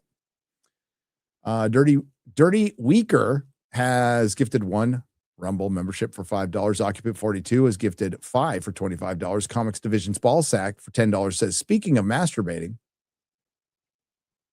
Nobody was speaking of it, brother. Do photonics have sex? And if so, does their sex face look like Max Headroom? Maybe. Well, whatever for $1. The Ryan Reynolds Green Lantern movie is massively better. Comics Division's Ballsack for $20. The writer's room for Star Trek Ozempic must be like FNT, 8 to 10 retards yelling at each other for about completely different shows all at the same time until Roland ruins it with his gayness. Oh, wow. Ryan, can you give me your complete thoughts on the rise and fall of the Roman Empire? No, somebody was like, we need to know what you think about the Iran war in order. In order.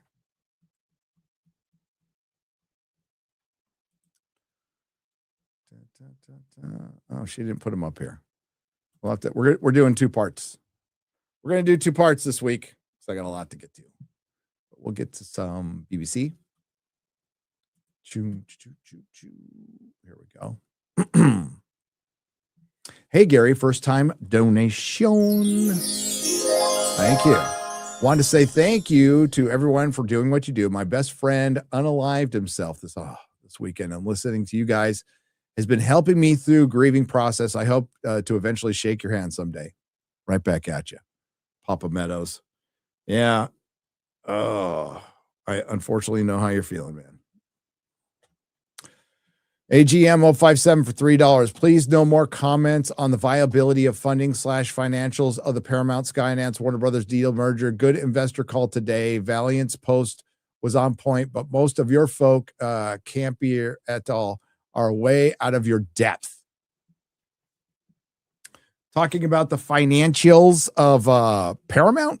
I don't. I fucking don't.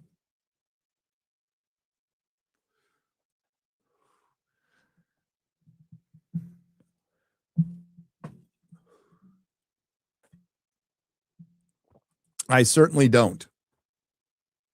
I believe my breakdown in my video was a company that's in debt bought another company that's in debt from another company that wasn't necessarily in debt, that has the cash to pay for the company, but they were outbid by the company that was in debt. That is the depth of my financial analism.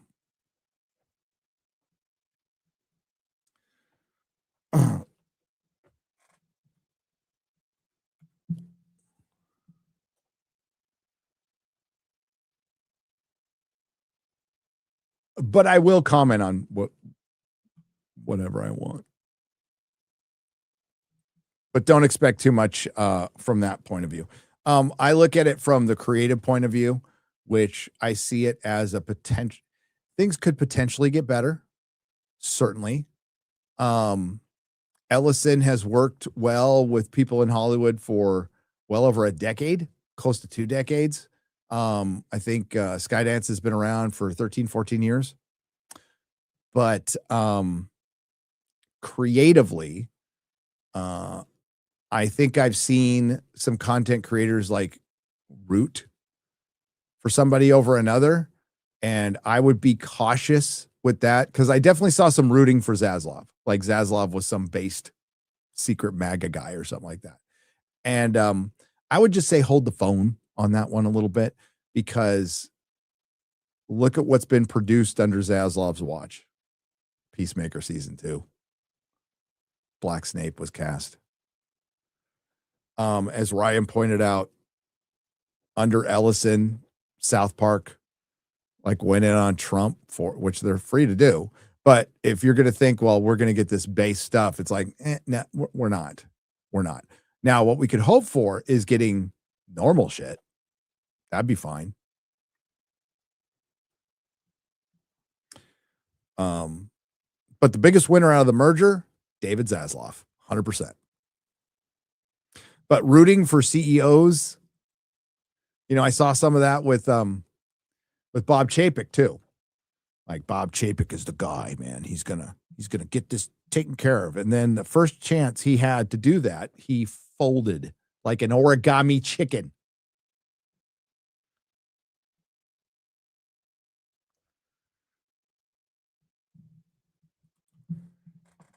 So I would caution rooting for things because we want them to be true. I certainly want Hollywood to get better, and I would love for them to kill the message. That'd be fucking awesome. Do I think that's actually going to happen? No. Do I think the best we can hope for is it gets dialed down?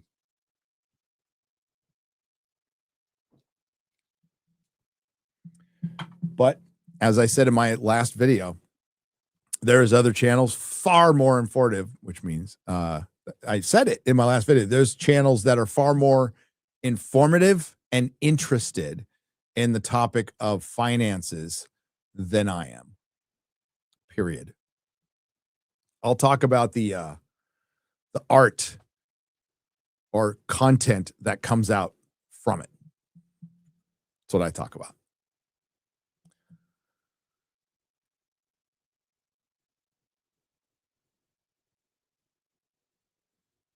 The Incredibles is unironically one of the best superhero movies ever made, arguably top 5 ever. I wouldn't even call it a kid's film. The dark undertones in that film are chilling. We don't talk about Incredibles 2, though. No, we don't. The Incredibles is one of the best superhero films ever made. Not just animated, superhero films ever made. Incredibles 2 is intersectional feminist shit. Intersectional feminist shit.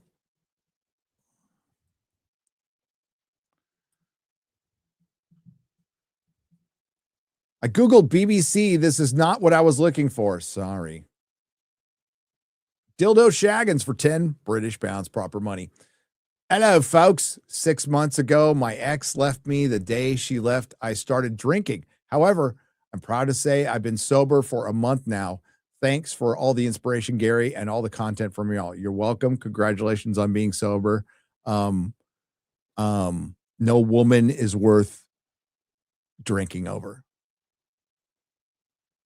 Period. End of story. No woman is worth your life. And I don't mean to minimize this. I mean, you feel how you feel, Dildo Shaggins, but it was a girlfriend. There was no ring on that finger. So you'll be fine. You're gonna be fine. Focus on sobriety. Her loss. Joseph Salazar for $4.99. Resident Evil 9 was great. Grace wasn't a girl boss, and Leon was the total badass he is. Cool. We went messing around. Fargate's gonna happen. LOL. Says Mexi Rage. Gary, what did you think of Resident Evil Requiem? You know, it was fine. Give it an 8 out of 10. My playthrough was roughly, I don't know, 2.5 hours. I totally beat it. Everything. Did you platinum it? Of course.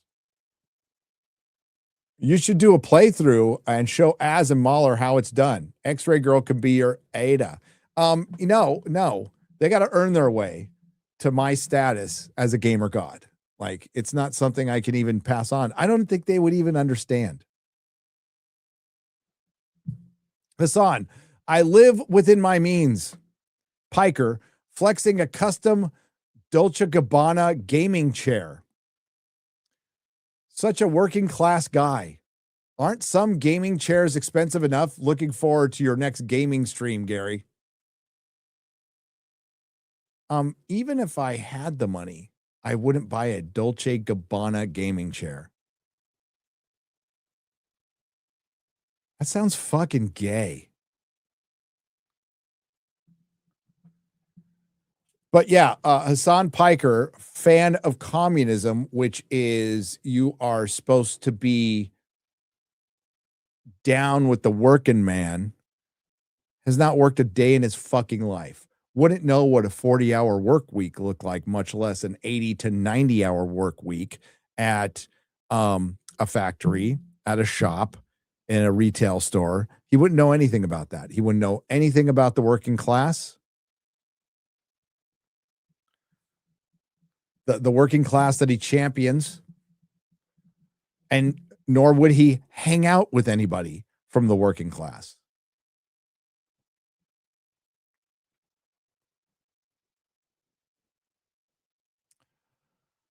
Grace's FBI boss just being like, hey, I know your mom died in the spooky hotel. Anyway, GL, no backup, just poke around.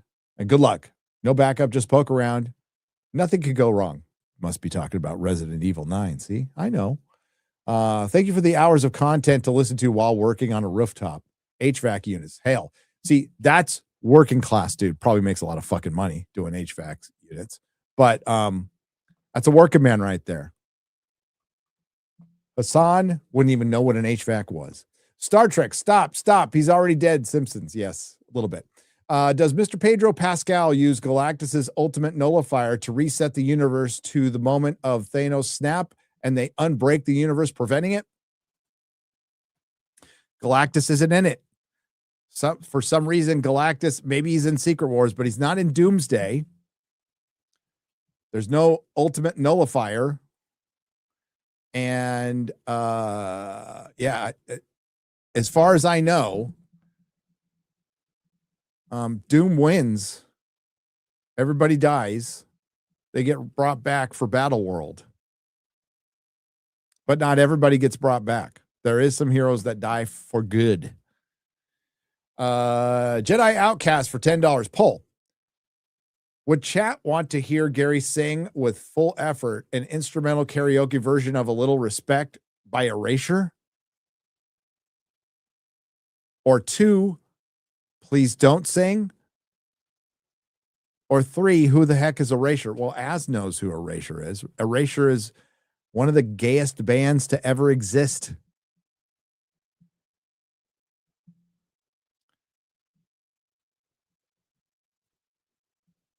I mean, Bronski Beat and Erasure, it's pretty close. Well, no.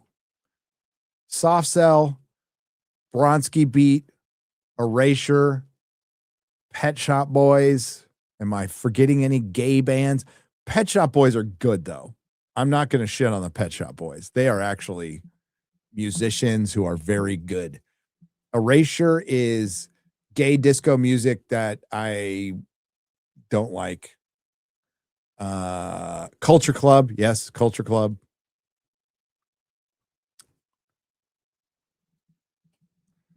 Yeah, just look up Erasure. Super gay. But Pet Shop Boys have some. Well, Depeche Mode. You know what? I don't even consider Depeche Mode gay because half of them weren't gay. They were actually slaying pussy out there. Depeche Mode's awesome. But Pet Shop Boys have some great songs. Like West End Girls is a great moody song. I love the Let's Make Lots of Money. Spandau Ballet. Super gay. Sisters of Mercy. Are they? No, they're just goth. West End Girls is a fucking brilliant song.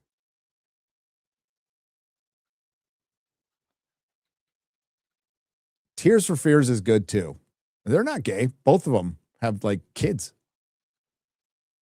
That was a shock to me. I was like, oh, they're not gay. Okay. Frankie Goes to Hollywood was really gay and really good. Their one and well, no, they did 2 albums, but their first Welcome to the Pleasure Dome is freaking gay as hell, but it's a good album. No, I love the mood of West End Girls. That's just like a good night song.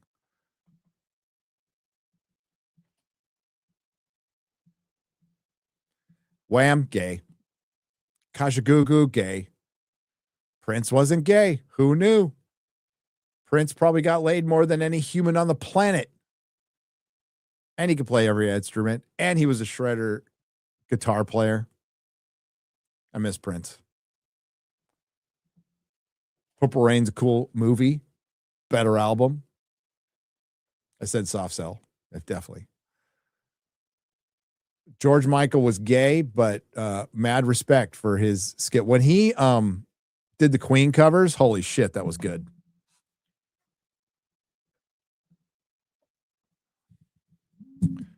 Right Said Fred is more punk rock than Green Day.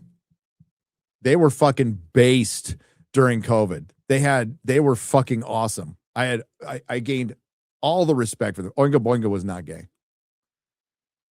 Danny Elfman's weird, but he's not gay. Man, Danny Elfman hit this midlife crisis thing, and then like he's all steroided out with tattoos, and he like went most of his life without that stuff. I don't know what happened to him. Green Day is not punk. Green Day is garbage. Green Day is shit.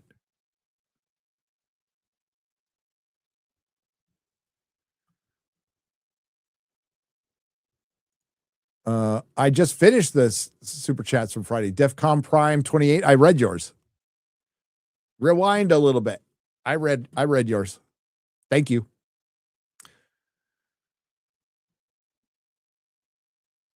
Oh, Kajagoogoo had some good bass lines. You're not wrong. You're not just because they're gay doesn't mean they do I like Radiohead? Fuck no. I don't. I think they're pretentious garbage. I know a lot of my friends do, and a lot of my friends are like, "What? It's Radiohead." I'm like, "I'm not on heroin. I can't enjoy this music."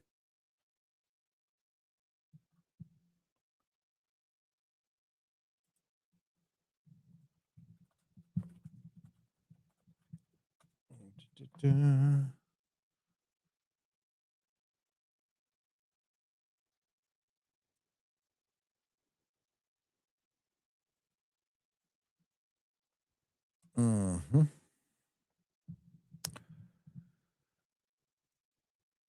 Now we're just naming bands. Violent Femmes, saw them live many times. Morrissey is absolutely based, and I love the Smiths. White Zombie is cool.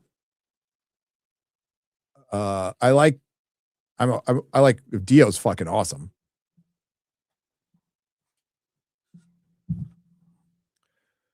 Muse. I like Muse. I like them better than I like Radiohead, which would get me slapped by some avocado toast eating fucking hipster, but I wouldn't feel it because it would be like the wind changing direction. But yeah, I like Muse more than I like Radiohead. They're more fun.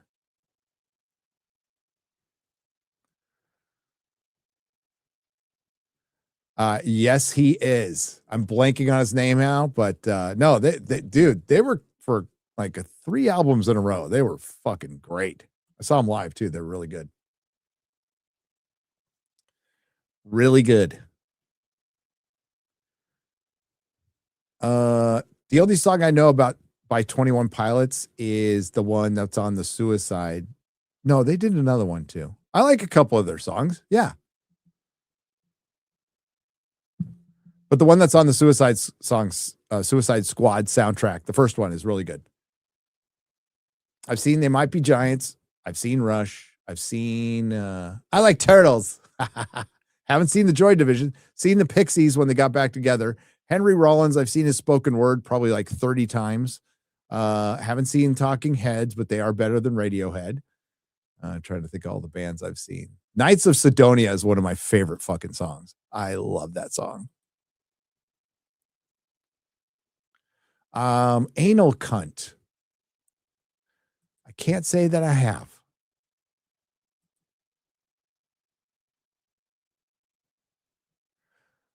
Fuck yeah. It was so rad meeting through this channel because of you guys.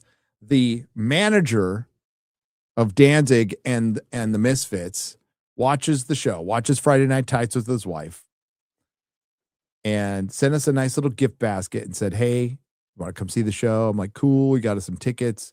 Then he's like, when we got there, he's like, "What the fuck are you doing?" I'm all, "We're in our seats." He's like, "Get on the stage, asshole." So we went and got on the stage. I'm pretty sure. I mean, I've always had tinnitus, but my tinnitus is really bad now, and I'm pretty sure it's from that. And I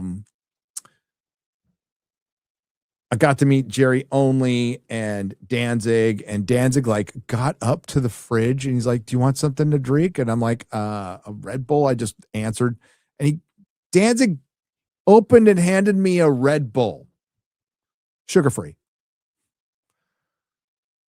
Like, how cool is that? Like, he didn't need to do that. You know, I could have got it myself, but he was like really cordial and super chill and nice. And I try not to be such a fanboy about it. I couldn't help it, but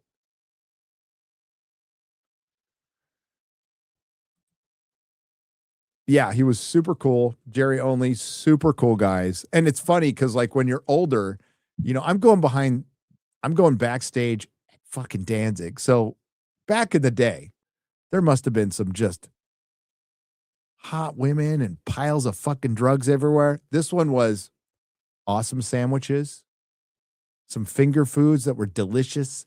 Everybody's wives were there, kids were there. I'm like, this is my speed right now. This is awesome. Had some little sandwiches, little Vienna sausages. It was great.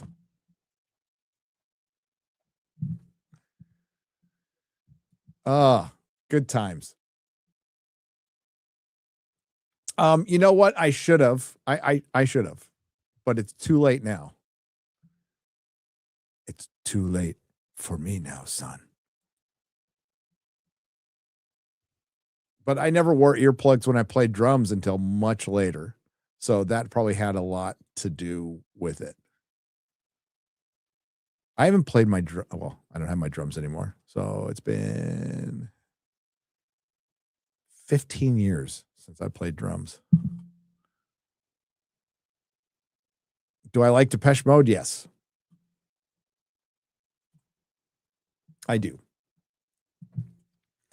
I used to like laugh at them for being like, oh, I was a fucking dipshit when I was a kid. So I was a punk rocker. I'm like, anything that wasn't punk rock and metal was gay. Okay. Everything. Although, like, I'd still listen to it. Yeah. I would still proudly say, like, I like Prince, you know, back in those days. But you got to remember, like, we were divided based on like what music we liked. Like, for real, like, we would get in fights with people because they liked a different music than we did. It's the way it was for Gen X. You guys remember? Jocks fucking hate it, which is weird because I was a jock. Like, I played sports. I played a lot of sports. And then I went into the burnout punk rocker thing. So I ended up fighting a bunch of people I was on the football team with, right? And then we'd be friends later. None of it made sense at all. You know who's still good? Suicidal Tendencies. They opened up for Danzig, and they have some freaking 20-year-old kid on drums. Fucking hell, he was good. Holy shit. Yeah, I was a jock. I played football, baseball, and basketball. And I excelled at baseball and football. I was decent at basketball. I was like really flat-footed. So I was good on defense. I always led the team in rebounds. But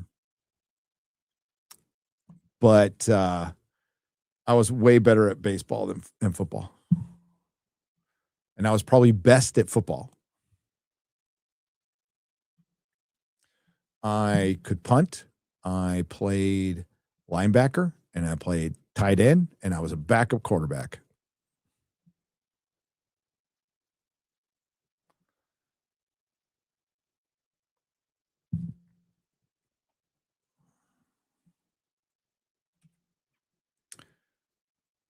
I was pretty decent at soccer too. Oh, goalie.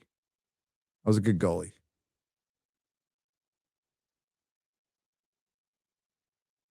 True story. The only time I lost the position of goalie in tryouts was to Joe Gibbs' kid. Yes, the offensive coordinator of the Chargers who went on to win Super Bowls with the Redskins and then own NASCAR, right? J.D. Gibbs. Some of you may have heard of him. Beat me out for goalie in 1978. Never forgiven him, fucker. No. I grew up with the first American to win the French Open, Michael Chang, tennis player.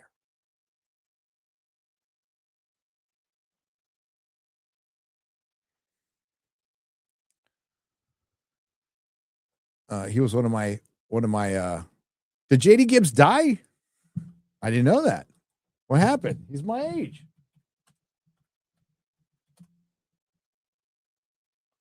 Oh yeah, he died. What the hell?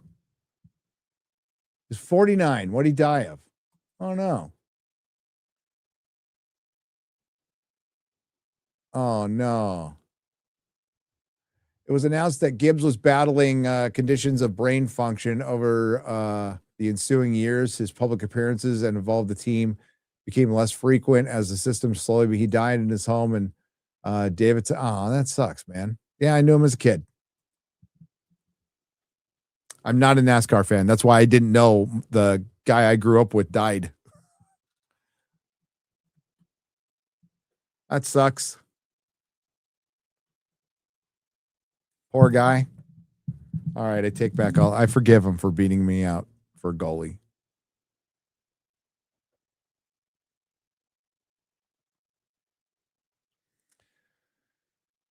Star Trek. I read that one. Hello, heroes. I am Brendan Gleason. Chris, 1306 for 35 Zardot has said, Prune Steve Rogers. Didn't the TVA say that the Avengers were supposed to go into the past? Yes, they did. Chris. So, supposedly in the Doomsday leaks, Steve Rogers is going to get pruned despite the fact that they said the Avengers were supposed to go into the past in Loki season 1. Speaking of Gunn, so glad we didn't get a Scooby-Doo 3. It was going to be about a gang realizing they're terrible when the monsters are secretly good. Oh, I'm glad. I like the first Scooby-Doo movie. It's quite good. To be honest, I was shocked.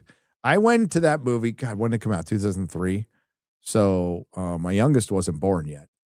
So we went to that movie, and we're Buffy fans. So Sarah Michelle Gellar's in it. Mr. Sarah Michelle Gellar is in it too. Freddie Michelle Gellar. And I thought it would suck. I'm like, this is going to be shit. And I'm like, that was pretty good. I kind of liked it a lot. It was a good movie. They did it justice. Thanks for YouTube for not notifying me about the real BBC until 2 hours into it. I will get Cobra Cast notifications like right when Jeremy is done. But a lot of times I get the notifications right when he starts too. So I guess it depends. Velma, Linda Cardellini is Velma. Oh man. Mama. Daddy like. Anyway, you guys see the Scary Movie trailer? Looks actually funny. It doesn't look like it sucks. I can't say I laughed out loud, but we need comedy like this, so I am genuinely rooting for it. Zamboomofo, Mussolini, Zoran, Mondani parody for $5. Never mind. James Gunn going back to Marvel, seeing what he's done with DC. He needs to go back to Trauma Entertainment. Exactly. Well, as far as like John Campea talking about like James Gunn going back, and I'm like, I wouldn't totally discount it, but think about it. These are the people who fired him for his jokes. And do you think, okay, I know the answer to this, but I'll ask you guys. Do you think James Gunn is forgive and forget with Disney? Do you think he went back? Do you know why James Gunn went back for Guardians 3? You guys know why he went back for Guardians 3. I know this for a fact, by the way. I mean, aside from the money. He wanted to finish out his trilogy, keep his legacy, and he did it because he's really close with the people he made the film with. That's why he went back. He ain't friends with Kevin Feige like John Campea. Like they had a good relationship. Are you fucking kidding me? He went back for ego. There you go. He's like, okay, they fired me. They're going to have to take me back. I'm going to give them one of their only hits and fuck off. And respect for that, to be honest with you. I don't have any respect for the guy, but maybe a little bit for that. But also, you know, out of loyalty to Chris Pratt and the entire team who he is genuinely friends with. But then Campea says, well, Gunn and Feige have a really good relationship. No, they don't.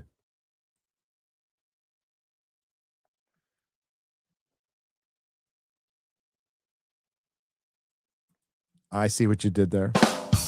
I see what you did, and you earned that. Okay. No, Kevin Feige and James Gunn play nicey. They do not have a good relationship, and James Gunn definitely does not like Disney. And If you're trying to sell, again, forget the financials of everything. I don't know anything about that. But if you're trying to sell me that James Gunn is going to quit over principle, the king of lies is going to quit on principle because Ellison might have a relationship with Trump and give up a paycheck with a lot of zeros behind it and total creative control right now. You think he's really going to give that up because Ellison might like Trump? He works with Chris Pratt. He's worked with a lot of people that are right wing and had no problem with him. He's worked under David Zaslav.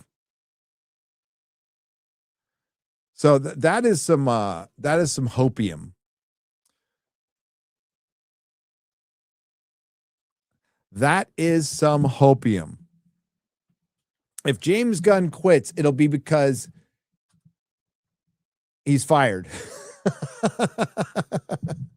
If James Gunn quits, it'll be because he's fired, but he's not going to go like, oh, I'm going to quit and go work under Kevin Feige and hope he leaves and hope Disney puts me in control, even though they fired me for a lot of weird fucking tweets that were just jokes.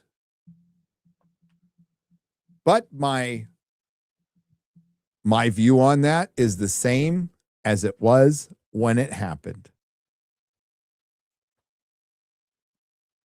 Proof. You need proof. Is he just joking? Probably. Were those jokes I would make? No. Should somebody force him to not make those jokes? No. I think humans and adults should know their own line and not cross it. But I don't think any government organization should be regulating jokes ever. Was there too many of them? Yeah. Kind of weird. Can't blame somebody for thinking there's a lot of smoke around that fire with that many jokes. But ultimately, I think he was just being an edgelord. And I don't think he should have been fired. And I don't think Gina Carano should have been fired either. Oh, by the way, he totally piled on Gina Carano. Piece of shit. So I think James Gunn is a piece of shit, but I don't think he should have been fired.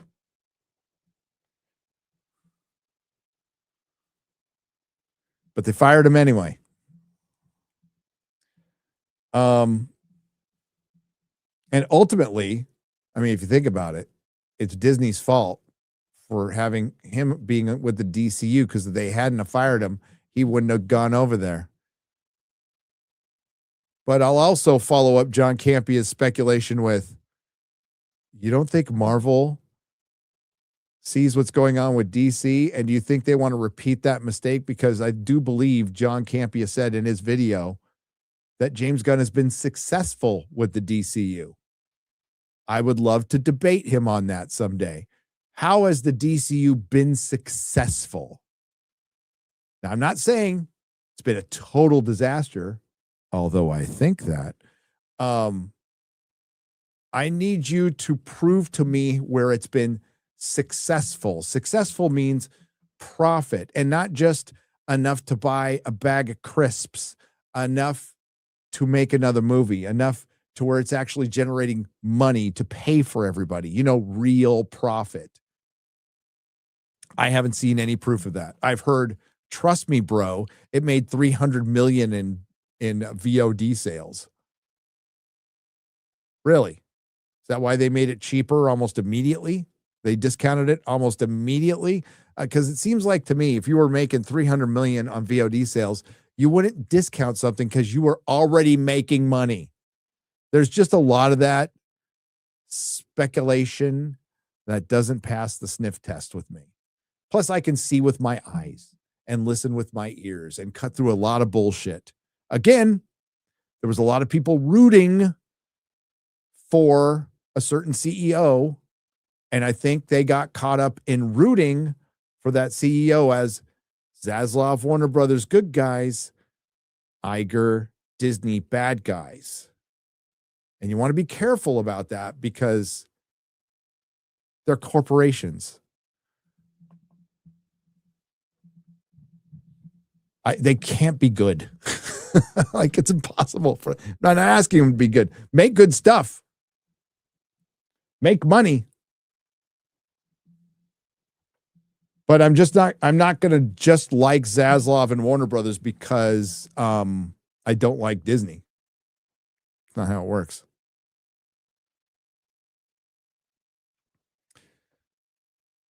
Yeah, it was out on digital a month after release. It was on HBO earlier. It was discounted on digital earlier. It was it stayed in the theaters, but it was 37 fucking days when it went to VOD. That's not a hit movie.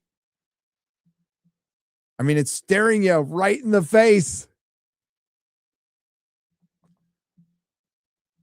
And it's fine if you like it. That's not the debate. The debate is not whether you liked it or not, whether I liked it or not. The debate is it successful? And the answer is no. Absolutely not. Did okay. I guess that's the best thing. He did okay. Did okay. It performed about as well as it matched what the movie was. Meh. I have certainly seen worse things than James Gunn's Superman that year, including 2 Marvel movies, which were worse. And dude, one of the Marvel movies was getting gassed up. Is what our good friend Gundam calls a gassed up mid, was Thunderbolts. It was amazing the debate with that one. Which was not a good movie either.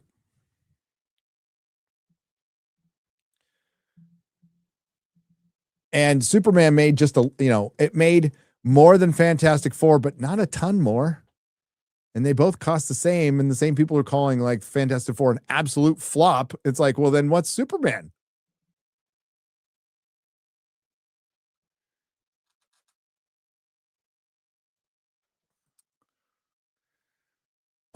The Bride, I made a video on. I made a video on The Bride.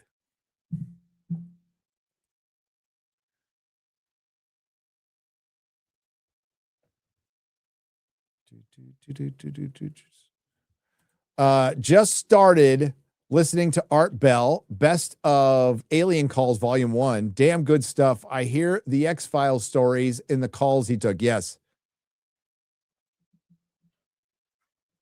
That's why whoever does an X-Files reboot, they better be well-versed in Art Bell. And if they're not, then it's just going to be shit. Or it's just going to be, what if the aliens are racist too? The Malcolm X-Files, the American X-Files. Joel Watkins has become a member. Hail. Thank you very much. So is Spooky Maze has become a member. Hail. Joel Watkins has gifted 1 Nerdrotic Live. He's paying it forward. Look at that. Gifted 1 Nerdrotic Live membership. And Robert Becker has gifted 5 Nerdrotic Live memberships. Knit the Quick has gifted 5 Nerdrotic Live memberships. Hail. Napsky's been a member for 4 months. Thank you. I would be surprised if Gunn added Gnort again, taking from Giffen and all these years, I've never been able to pronounce Dematis right. It's either Dematis or When I was a kid, I call it Diamatis when there's not even an A in there. Gnort. The Giffen Dematis run is phenomenal. That was a run that I read when I was homeless. I'd steal it from Alpha Beta and read it. Rewatching Fargate is amazing to see its influence take Resident Evil, clearly inspired by the outbreak of the T-Uretz virus in Badgertown in season 4, of course. The pros of dog for life and no alimony, says TJ Jordan. Never made an alimony payment in my life. Not all YouTubers can say that. Two Penny Puppet has become a member. Hail. Hail, Gary. Hail, chat. When you finally make it back over to the UK, I have an old school Doctor Who present for your collection. Oh, ooh. Well, we'll be back next year. Rock of the Eternals of the Eternal Shore. Rock of the Eternal Shore has become a member. Hail.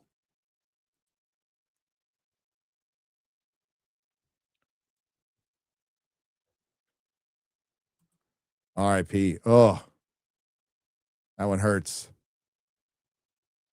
was a couple of years ago when he died.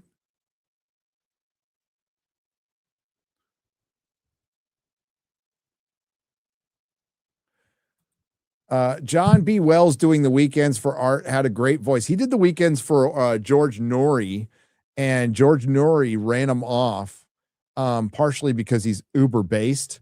And he had a better voice. John B. Wells should have been the heir apparent to Coast to Coast. Period. End of story. 2023. Yeah, geez.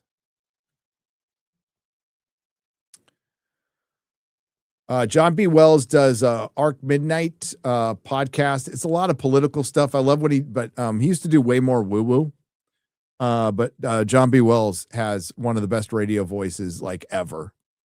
And he's based as hell. You watching One Piece tomorrow? Yes, I am.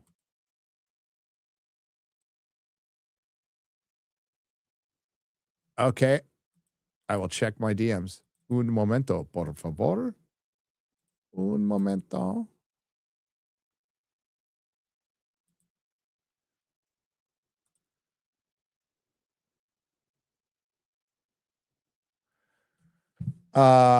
From the Melon Heads, they actually don't block me and follow me, right?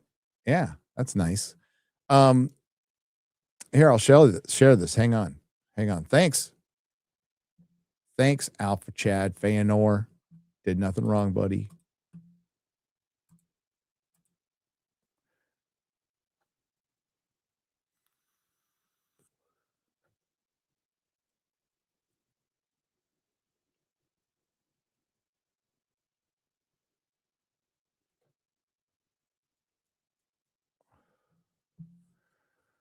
Interesting. Okay, so filmbase.uk reports, this is from the Melonheads, the Lord of the Rings podcast. Filmbase UK reports that the Rings of Power is expected to continue production into a new season at Shepperton Studios, now listed under 2026 production. So they're turning it around quick. If confirmed, the crew run platforms update means that season 4 will likely air in 2027. Well, we're still waiting for season 3. So that means it will. Haven't we suffered enough? So maybe we will get it this year, buddy. Maybe we will. I have said this before. They should cancel it. I don't think they will.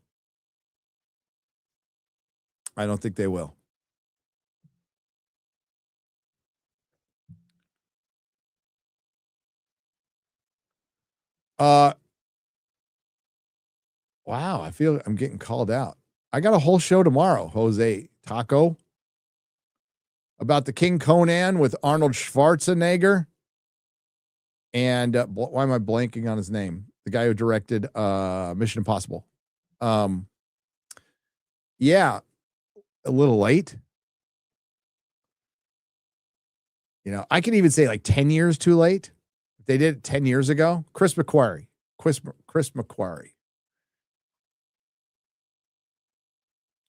I'm going to try it out. Like, hell yeah, I'm going to be there. But yes, it will star Arnie.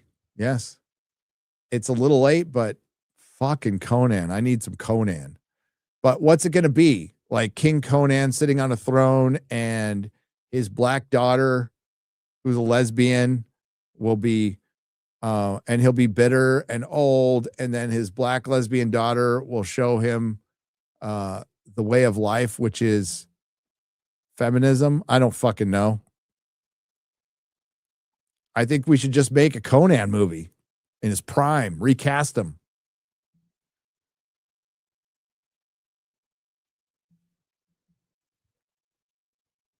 But I wouldn't be surprised if it's some bait and switch. I mean, Arnie's old. Will Red Sonja appear? I hope so. I hope they get a hotter Red Sonja. The other one wasn't bad. It's like, dude, she's not ugly at all. She just was fucking skinny. She had no tits, no ass.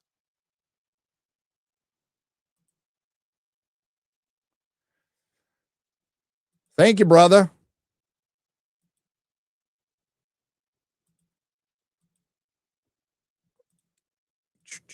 All right. Grace Randolph, as a woman, me, now I know you're full of shit. You're not supposed to know what a woman is. TJ Jordan, you're right. Hollywood's next movie, My Best Friend's Wedding, but he has Tourette's. That would be funny. Chris Maring for $10. John Oliver's funniest line as a performer is in the Community episode in which they were discussing their Game of Thrones knockoff show, and he goes, "They really got the incest right."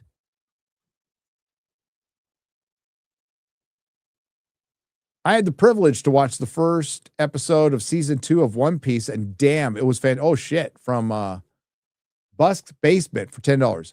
So he got to watch the first episode of season 2 of One Piece, and damn, it was fantastic. It was fun and enjoyable, which you can't say for much of TV nowadays. Netflix definitely put money into season 2. Season 2 looks good. Like, it looks good. Man, I hope it's good. I am cautiously optimistic about tomorrow.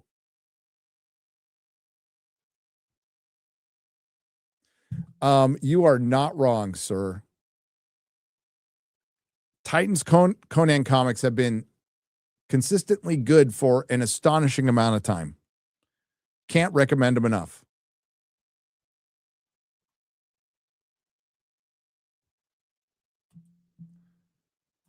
The Transformers books are good. The Conan books are good. Miller World, Conquered is good. I'll discuss that tomorrow. Conquered's really good. I thought it was fun. Yes, I am. Yes, I am. I mean, okay. So, am I going to make everybody watch One Piece? What's up, Raging Rhino? We are a show on a channel called Nerdrotic that covers a very specific part.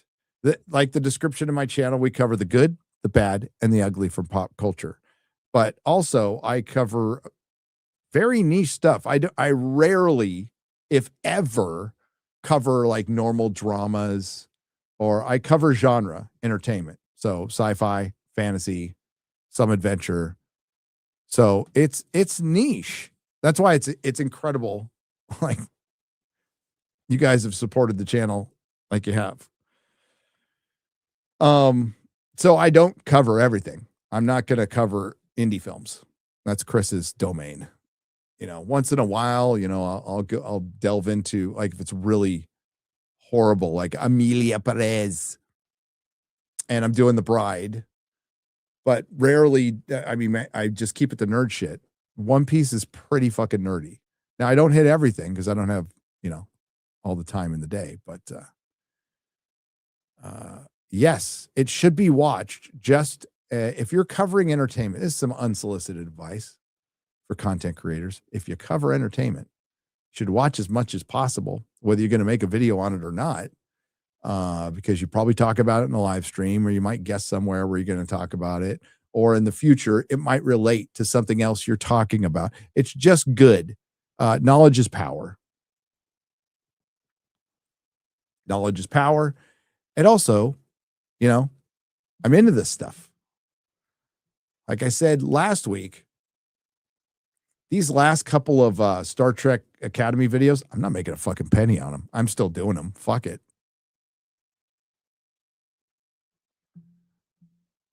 And you know what? I've gone back and watched a bunch of old shows that I haven't seen before because I mean, it's my job to be informed about this stuff. Plus, I like doing it. Even sitting through the fucking bullshit, I enjoy it. What's up, Rhino? Thanks for popping in. Yo, Az and Mahler, can you quit spoiling Resident Evil 9? I just got the Raccoon City and didn't even know there were liquors. Yeah, Az and Mahler. See, I completed the game. I didn't spoil it once. That's why I'm the king of the gamers. Moobs. Chris Stuckman would want to be in the WAU. I don't know what that is. Sebastian Howard for $5. Aren't the liberals just mad about Paramount because it's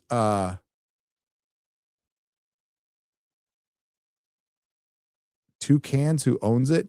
The liberals are mad because of Trump's involvement. They're not even mad about the stuff like I'm questioning, like the Saudi money, right? Now, again, go to financial people because I know Jared Kushner was involved, but he's not involved anymore. And in the consortium, and this is just me looking up an article, so I don't know how accurate it was. It was from Deadline that there is Saudi money involved. I'm way more concerned about that than anything else. Period. I'm not gonna glaze that one. I don't like it. I don't fucking like it.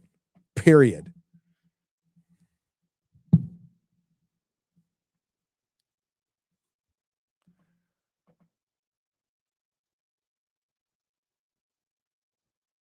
Stop paying actors $30 million plus for roles. How much money would be saved on budgets if actors weren't paid out the ass and piss off CGI? Says Lazarus for $5.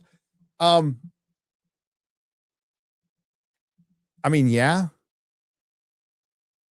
I think actors really get overpaid these days because there are.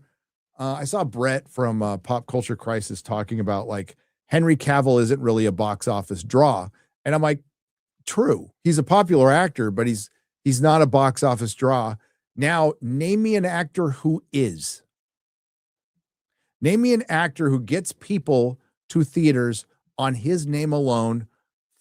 Forget the movie. It could be any movie. Now, there were, I won't say a dozen.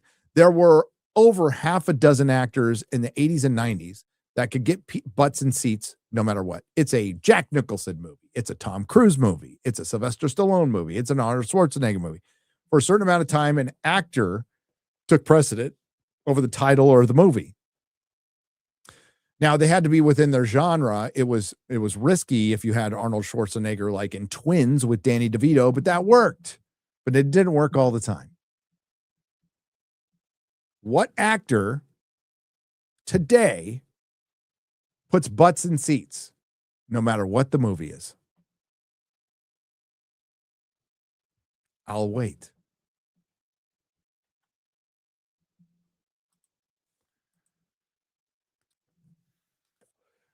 No, RDJ is Iron Man or in a Marvel film puts butts in seats, but RDJ on his own? Nope. Dr. Doolittle. Oh, you got me there. I sit corrected. Brie Larson. Pedro Pascal. Ryan Reynolds is Deadpool. Yes. Ryan Reynolds and anything else? No.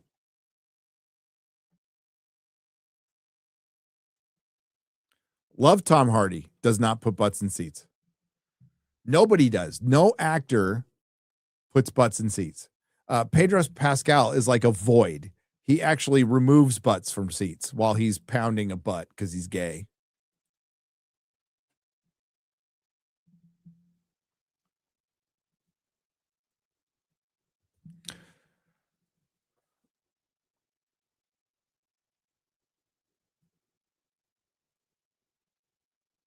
Trump is a bigger, like it or not, Trump is a bigger celebrity than all of them.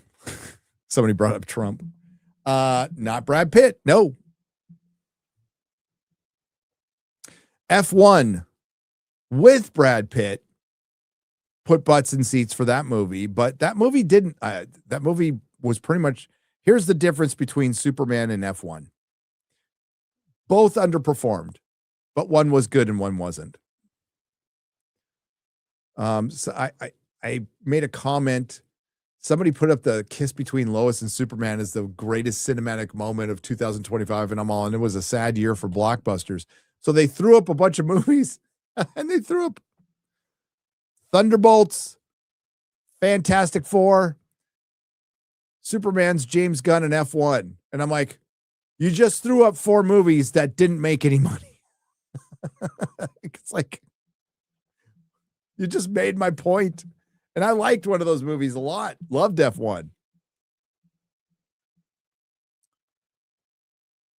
No, there's no movie star like, long gone are the days of Clark Gable and Jimmy Stewart. And then if we go more modern, Harrison Ford in his prime, Jack Nicholson, Tom Cruise, like those days are gone. Those days are gone. The superstar is dead.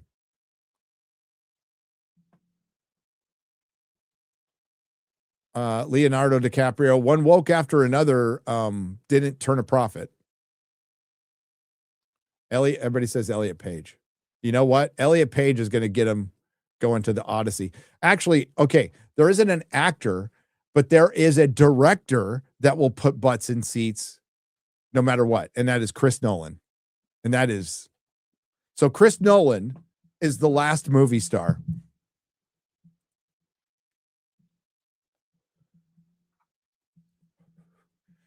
Christopher Nolan is the last movie star.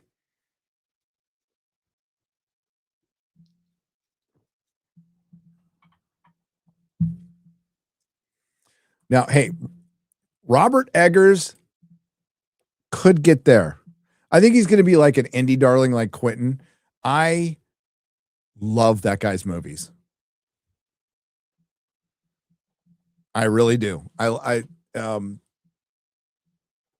love the fact that he's only going to do period pieces. He's not going to do anything with a cell phone. I love the fact that he casts accurately in his historical dramas. He's got a definitive style. It's somewhat surreal. The Northman was like you're watching a true like an oral history of a mythological tale.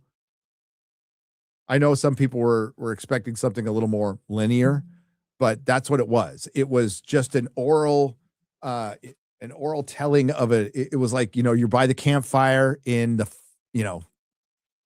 in the year 1000 listening to a story from some village elder. That's what that movie was. Fucking loved it.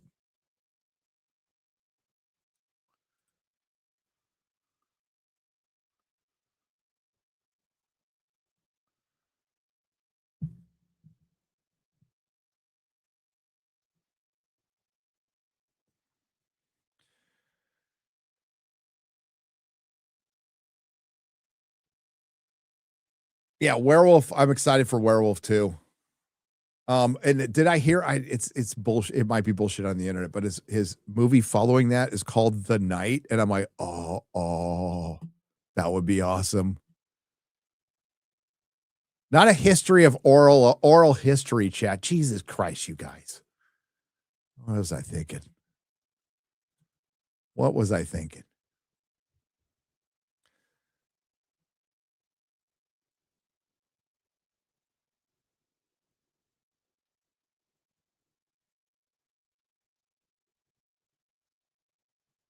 All right.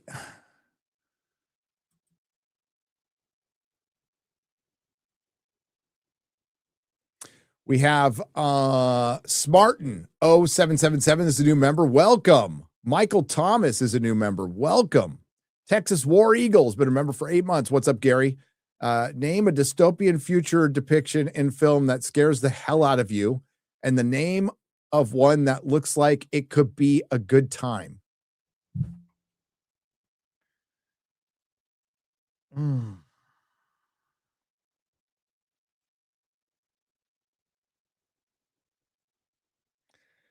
I'd have to give that some thought. The dystopian future that scares the hell out of me.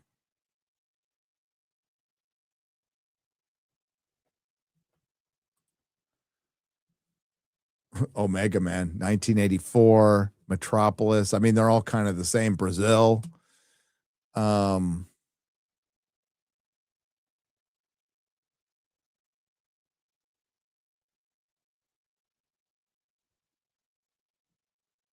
I'd have to say Brazil.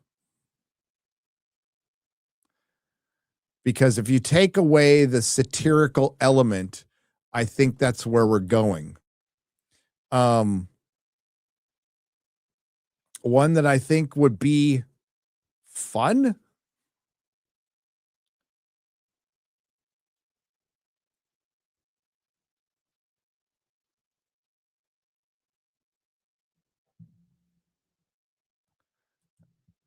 I got to check out the time on this one.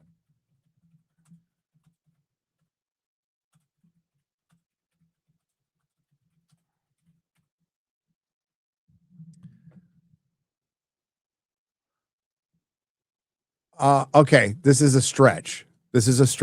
Mad Max, you know, it looks fun, guys, but Mad Max is essentially prison, except, I mean, it's prison rules. It ain't fun. It wouldn't be fun. You'd be enslaved and all that stuff. I'm going to say Streets of Fire.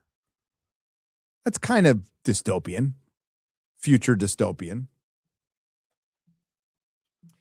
Fifth Element. That's a good one too. But it's an open air prison. Like Mad Max is an open air prison for sure.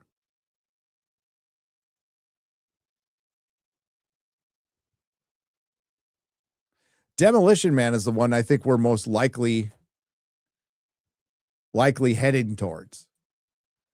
My son can back me up on this.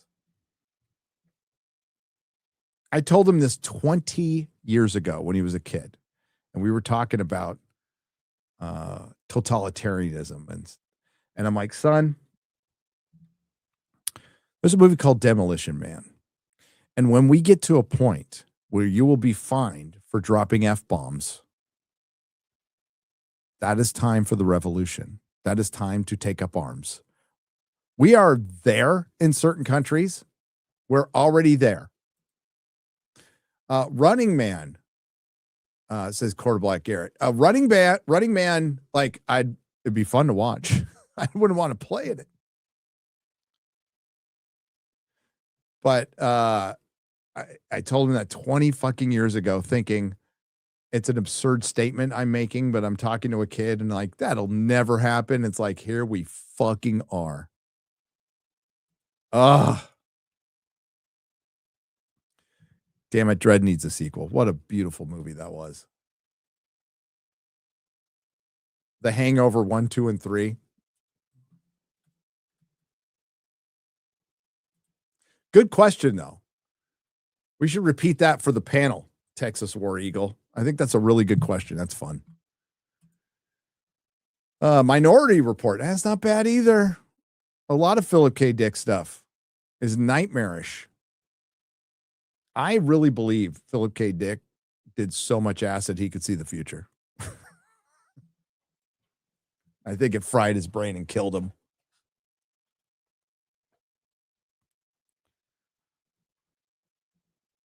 Apparently, he was just this might shock you, a total asshole in real life, like most writers are. And then his daughter grew up to be a bigger asshole. I saw Man in the High Castle's on Netflix now. Did you see that? Man in the High Castle's on Netflix now. An Amazon Prime original.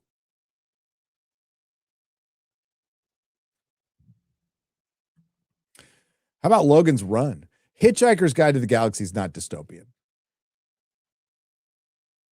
Hitchhiker's Guide in the Galaxy takes place in the same world as Doctor Who. I mean, it's pretty much repurposed Doctor Who stories. That's all it was.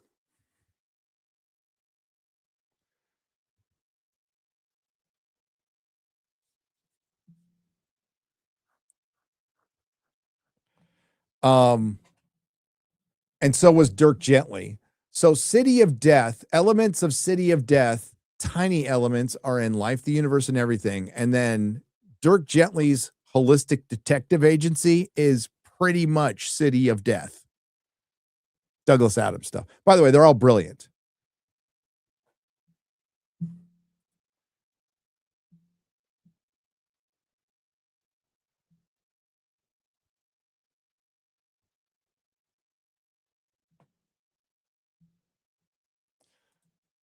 Have a safe walk. Depending on where you are, don't get stabbed.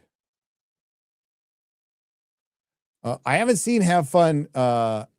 Oblivion's great. Book of Eli. I actually saw the premiere of that with Gary Whitta, who I was friendly with back in the day through Derek Robertson. You know, the same Gary Whitta that called half the country Nazis before Rogue One came out.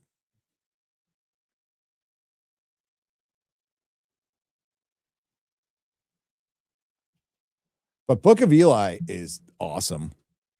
Awesome movie. Gary, let's fucking go. Started my channel because of, like many here, I'm sure, hail the Nerdrotic core and the non-super chatters. Hail, hail, hail to everybody. Super chatters, non-super chatters, lurkers. We know you're out there. You never say anything, but we feel your presence, and it warms our heart. It's okay. Sky Captain in the World of Tomorrow. It's on 4K now. It's a pretty good transfer. Kurtzman Trek is modern dystopian. Thumbs up. It's modern dystopian.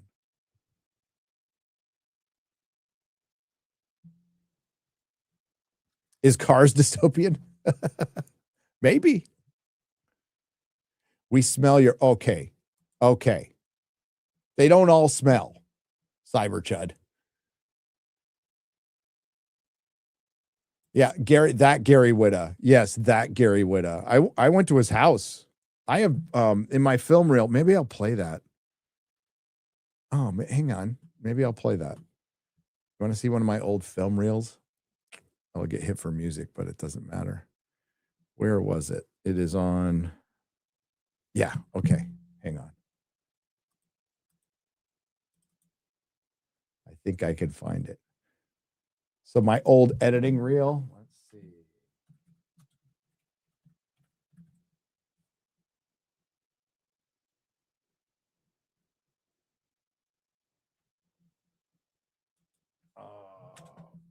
Boy, what did I title it? Sorry, it's.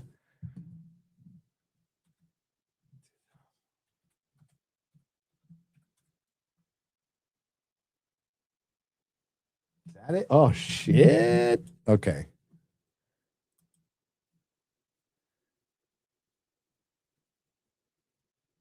Yeah, it's got Brent Spinner. It's got Derek Robertson. Hang on, I'm going through it. Giorgio Tsoukalos. Oh yeah, I don't think I've shown you guys this. It actually has like a wine intro, which makes no sense because I don't drink, but I like the graphic. And it got me gigs. So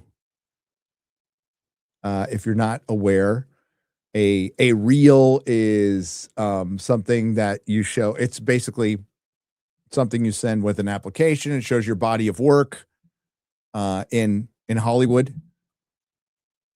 Most of you guys know what it is. Yeah, Clockwork Orange. I wouldn't want to live in that. No. I don't want to see, the whole point of this is I don't want to live in a dystopia, but it's, if Garrett's still in the chat, like he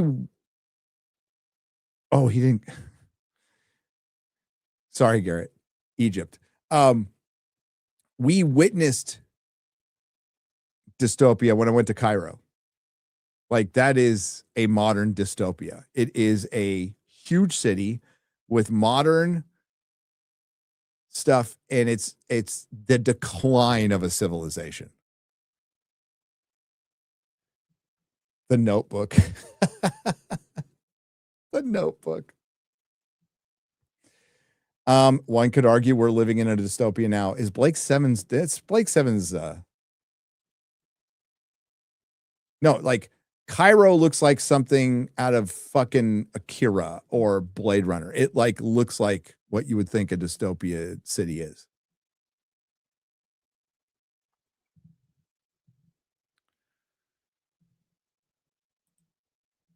All right, this might be embarrassing to show.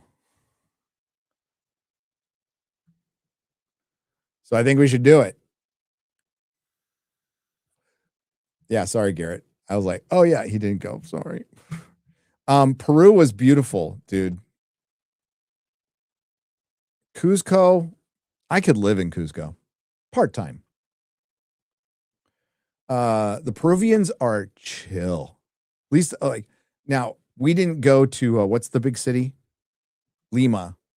Heard it's pretty bad in Lima, and they literally have pirates there. And Sophie told us there are definitely horrible places in Peru, but Cuzco, everybody's really chill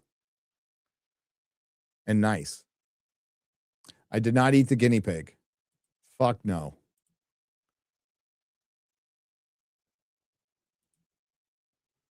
Yeah, once we got used to the climate, which was pretty fast, right? It wasn't that bad.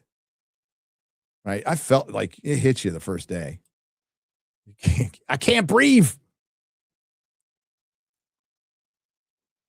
They're stoned. Well, whatever they are, they're nice.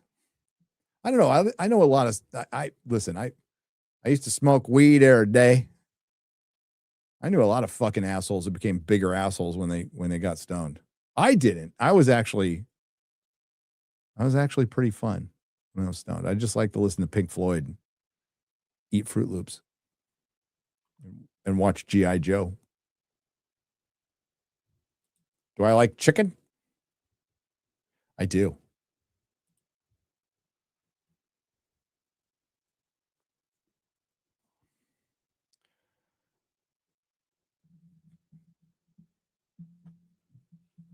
All right. I'm going to, against my better judgment, I'm going to show you my 2011 show reel.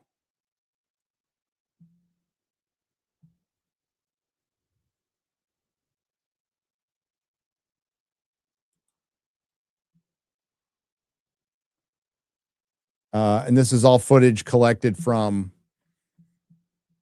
my digital media intensive that I took at San Francisco State. Paid $10,000 for it.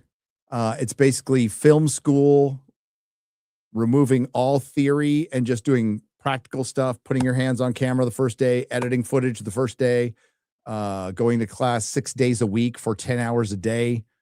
And I got much better at editing and learned how to, I could shoot a commercial. I could shoot an interview. I could shoot a TV show. I was like, I could do anything after this. So, yeah, this is my show reel.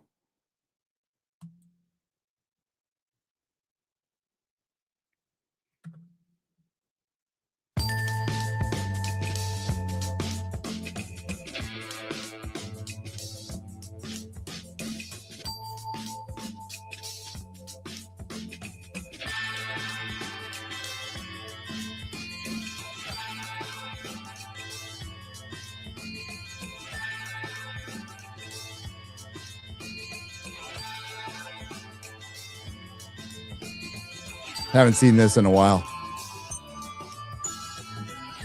That's Mount Tan. That's the tunnel. San Francisco, that's Golden Gate Bridge. Obviously, this is a hair show that my wife produced. Saw a lot of naked ladies that day.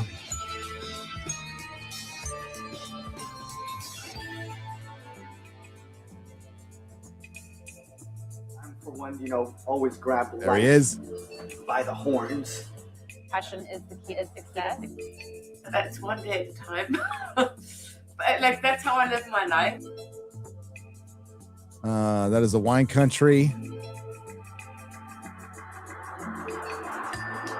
Bay Bridge.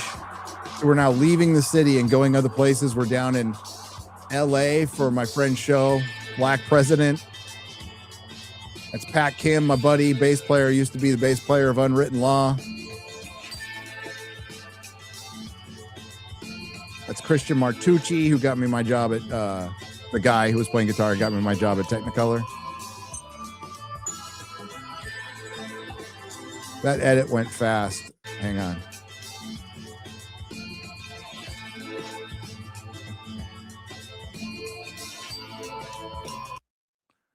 So there's Gary Whitta and Derek Robertson while they're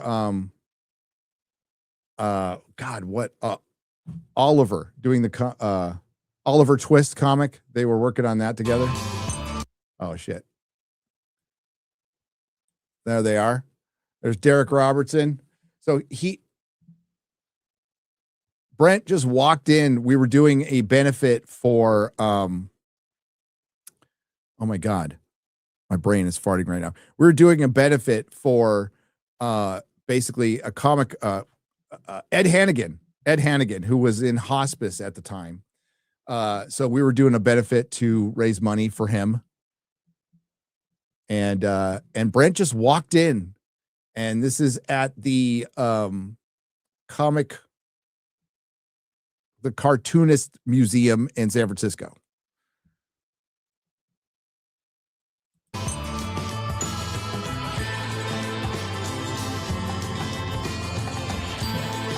Back up a little bit. Wait.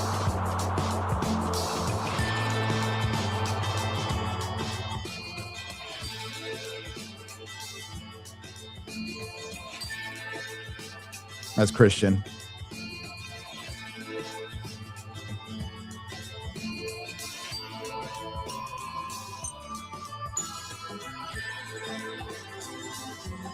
It's a foggy day up in Mount Tan. That's way up north. There it is. There's my graphic for the Ed Hannigan video that I did in After Effects.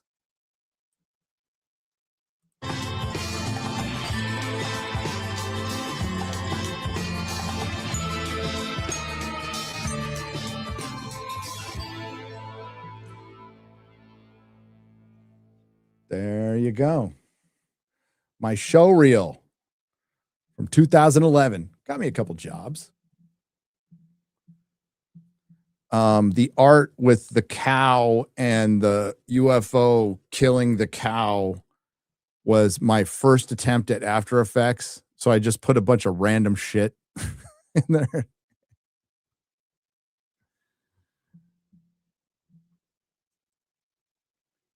But that's it. Cheers. Cheers. All right, we're going to wrap it up. Ladies and gentlemen, who is streaming? Oh, I think Ryan is, right? Yeah, here we go. Oh, they're ending. They're ending. Oh no. I didn't mean to stream over Ryan. Sorry, buddy. These will go back to the morning soon. Who is streaming?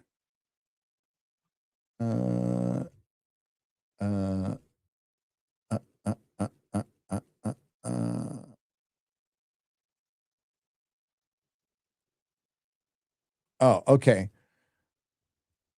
Our hilts hurt. Oh, Comics is streaming.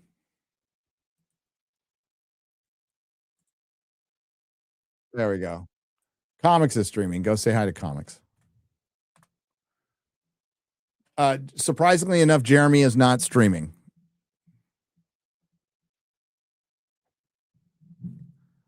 So I didn't know Bearda was streaming. Our Hilts Hurt is streaming. You can raid them, or Comics is streaming. Both of those good channels, good guys. Thanks everyone. We're going to do a part 2 because we still have some to go, including some from the room tour. If you are a member of my main channel, for the members, I did a full room tour finally, where I just kind of walk around the room and chit chat. If you want to check that out. Eric said he'll raid Comics. Thanks, buddy. Appreciate it. And we will be back with Real BBC tomorrow. Garrett's working on a vidya. We're going to do The Bride, and then Starfleet Academy. I will be on camera for Starfleet Academy just to avoid problems. I kind of like to be off camera for reviews, but this one, you're just going to have to put up with my face. You're going to have to put up with my face. So, because we have been pulling it's amazing we've gotten away with what we've gotten away with Paramount. But, and it's weird that we lost an appeal, which we shouldn't have lost. So yeah, we're doing 2 episodes and 1 review, in case you were wondering where the Starfleet Academy review was. It's a 2-parter, kind of needed a break. So we'll be raring to go. I'm actually going to start working on it tomorrow. But if you're a member of the channel tomorrow, depending on like how late I'm up tonight, I think we could I want to do the first 2 episodes of One Piece. So we could probably do that in the morning prior to Real BBC. But keep an eye out on the post section for the main channel. Put Spock back in the chair. I'm like, for the supercut, we will. For the supercut for a little bit, we will. Certainly. And remember, the Starfleet Academy videos are made to be one video. Like the whole point of that is they are made to be one big, long video. And if you wonder why the Picard review has taken so long, that's why, because it would have to be that extensive. And I would have to work for a month straight without doing anything else. So maybe I'll just chip away at it. But there's a lot of other stuff to chip away at. So we got this busy it's busy for the rest of the year now. Because we got Daredevil coming up. We got One Piece coming up. We got Project Hail Mary coming up. And I know I keep forgetting there's something else happening in March. And then there's MegaCon. YouTube keeps sending me pop-ups of a dating site with X-Ray Girl. Crazy. Well, X-Ray Girl, she's in demand, right? She's in demand. Oh, Invincible season 4. God, yeah, like a bunch of stuff is coming out. But I think I'm going to go watch War Machine. So thank you again. Thank you to the Modrotics. Thanks to everyone who left super chat and donation. You help keep the lights on. Clarkson's Farm is probably in May, by the way, for those asking in chat. Amazon doesn't usually announce it till last minute, but I think we'll know soon. War Machine was just tragic. Oh, I heard there's a twist, but I don't know. We'll find out. But thank you very much. And again, we appreciate you guys. There'll be a part 2 later this week. Go raid some other streams. Have a good night. We'll see you tomorrow. Bye-bye.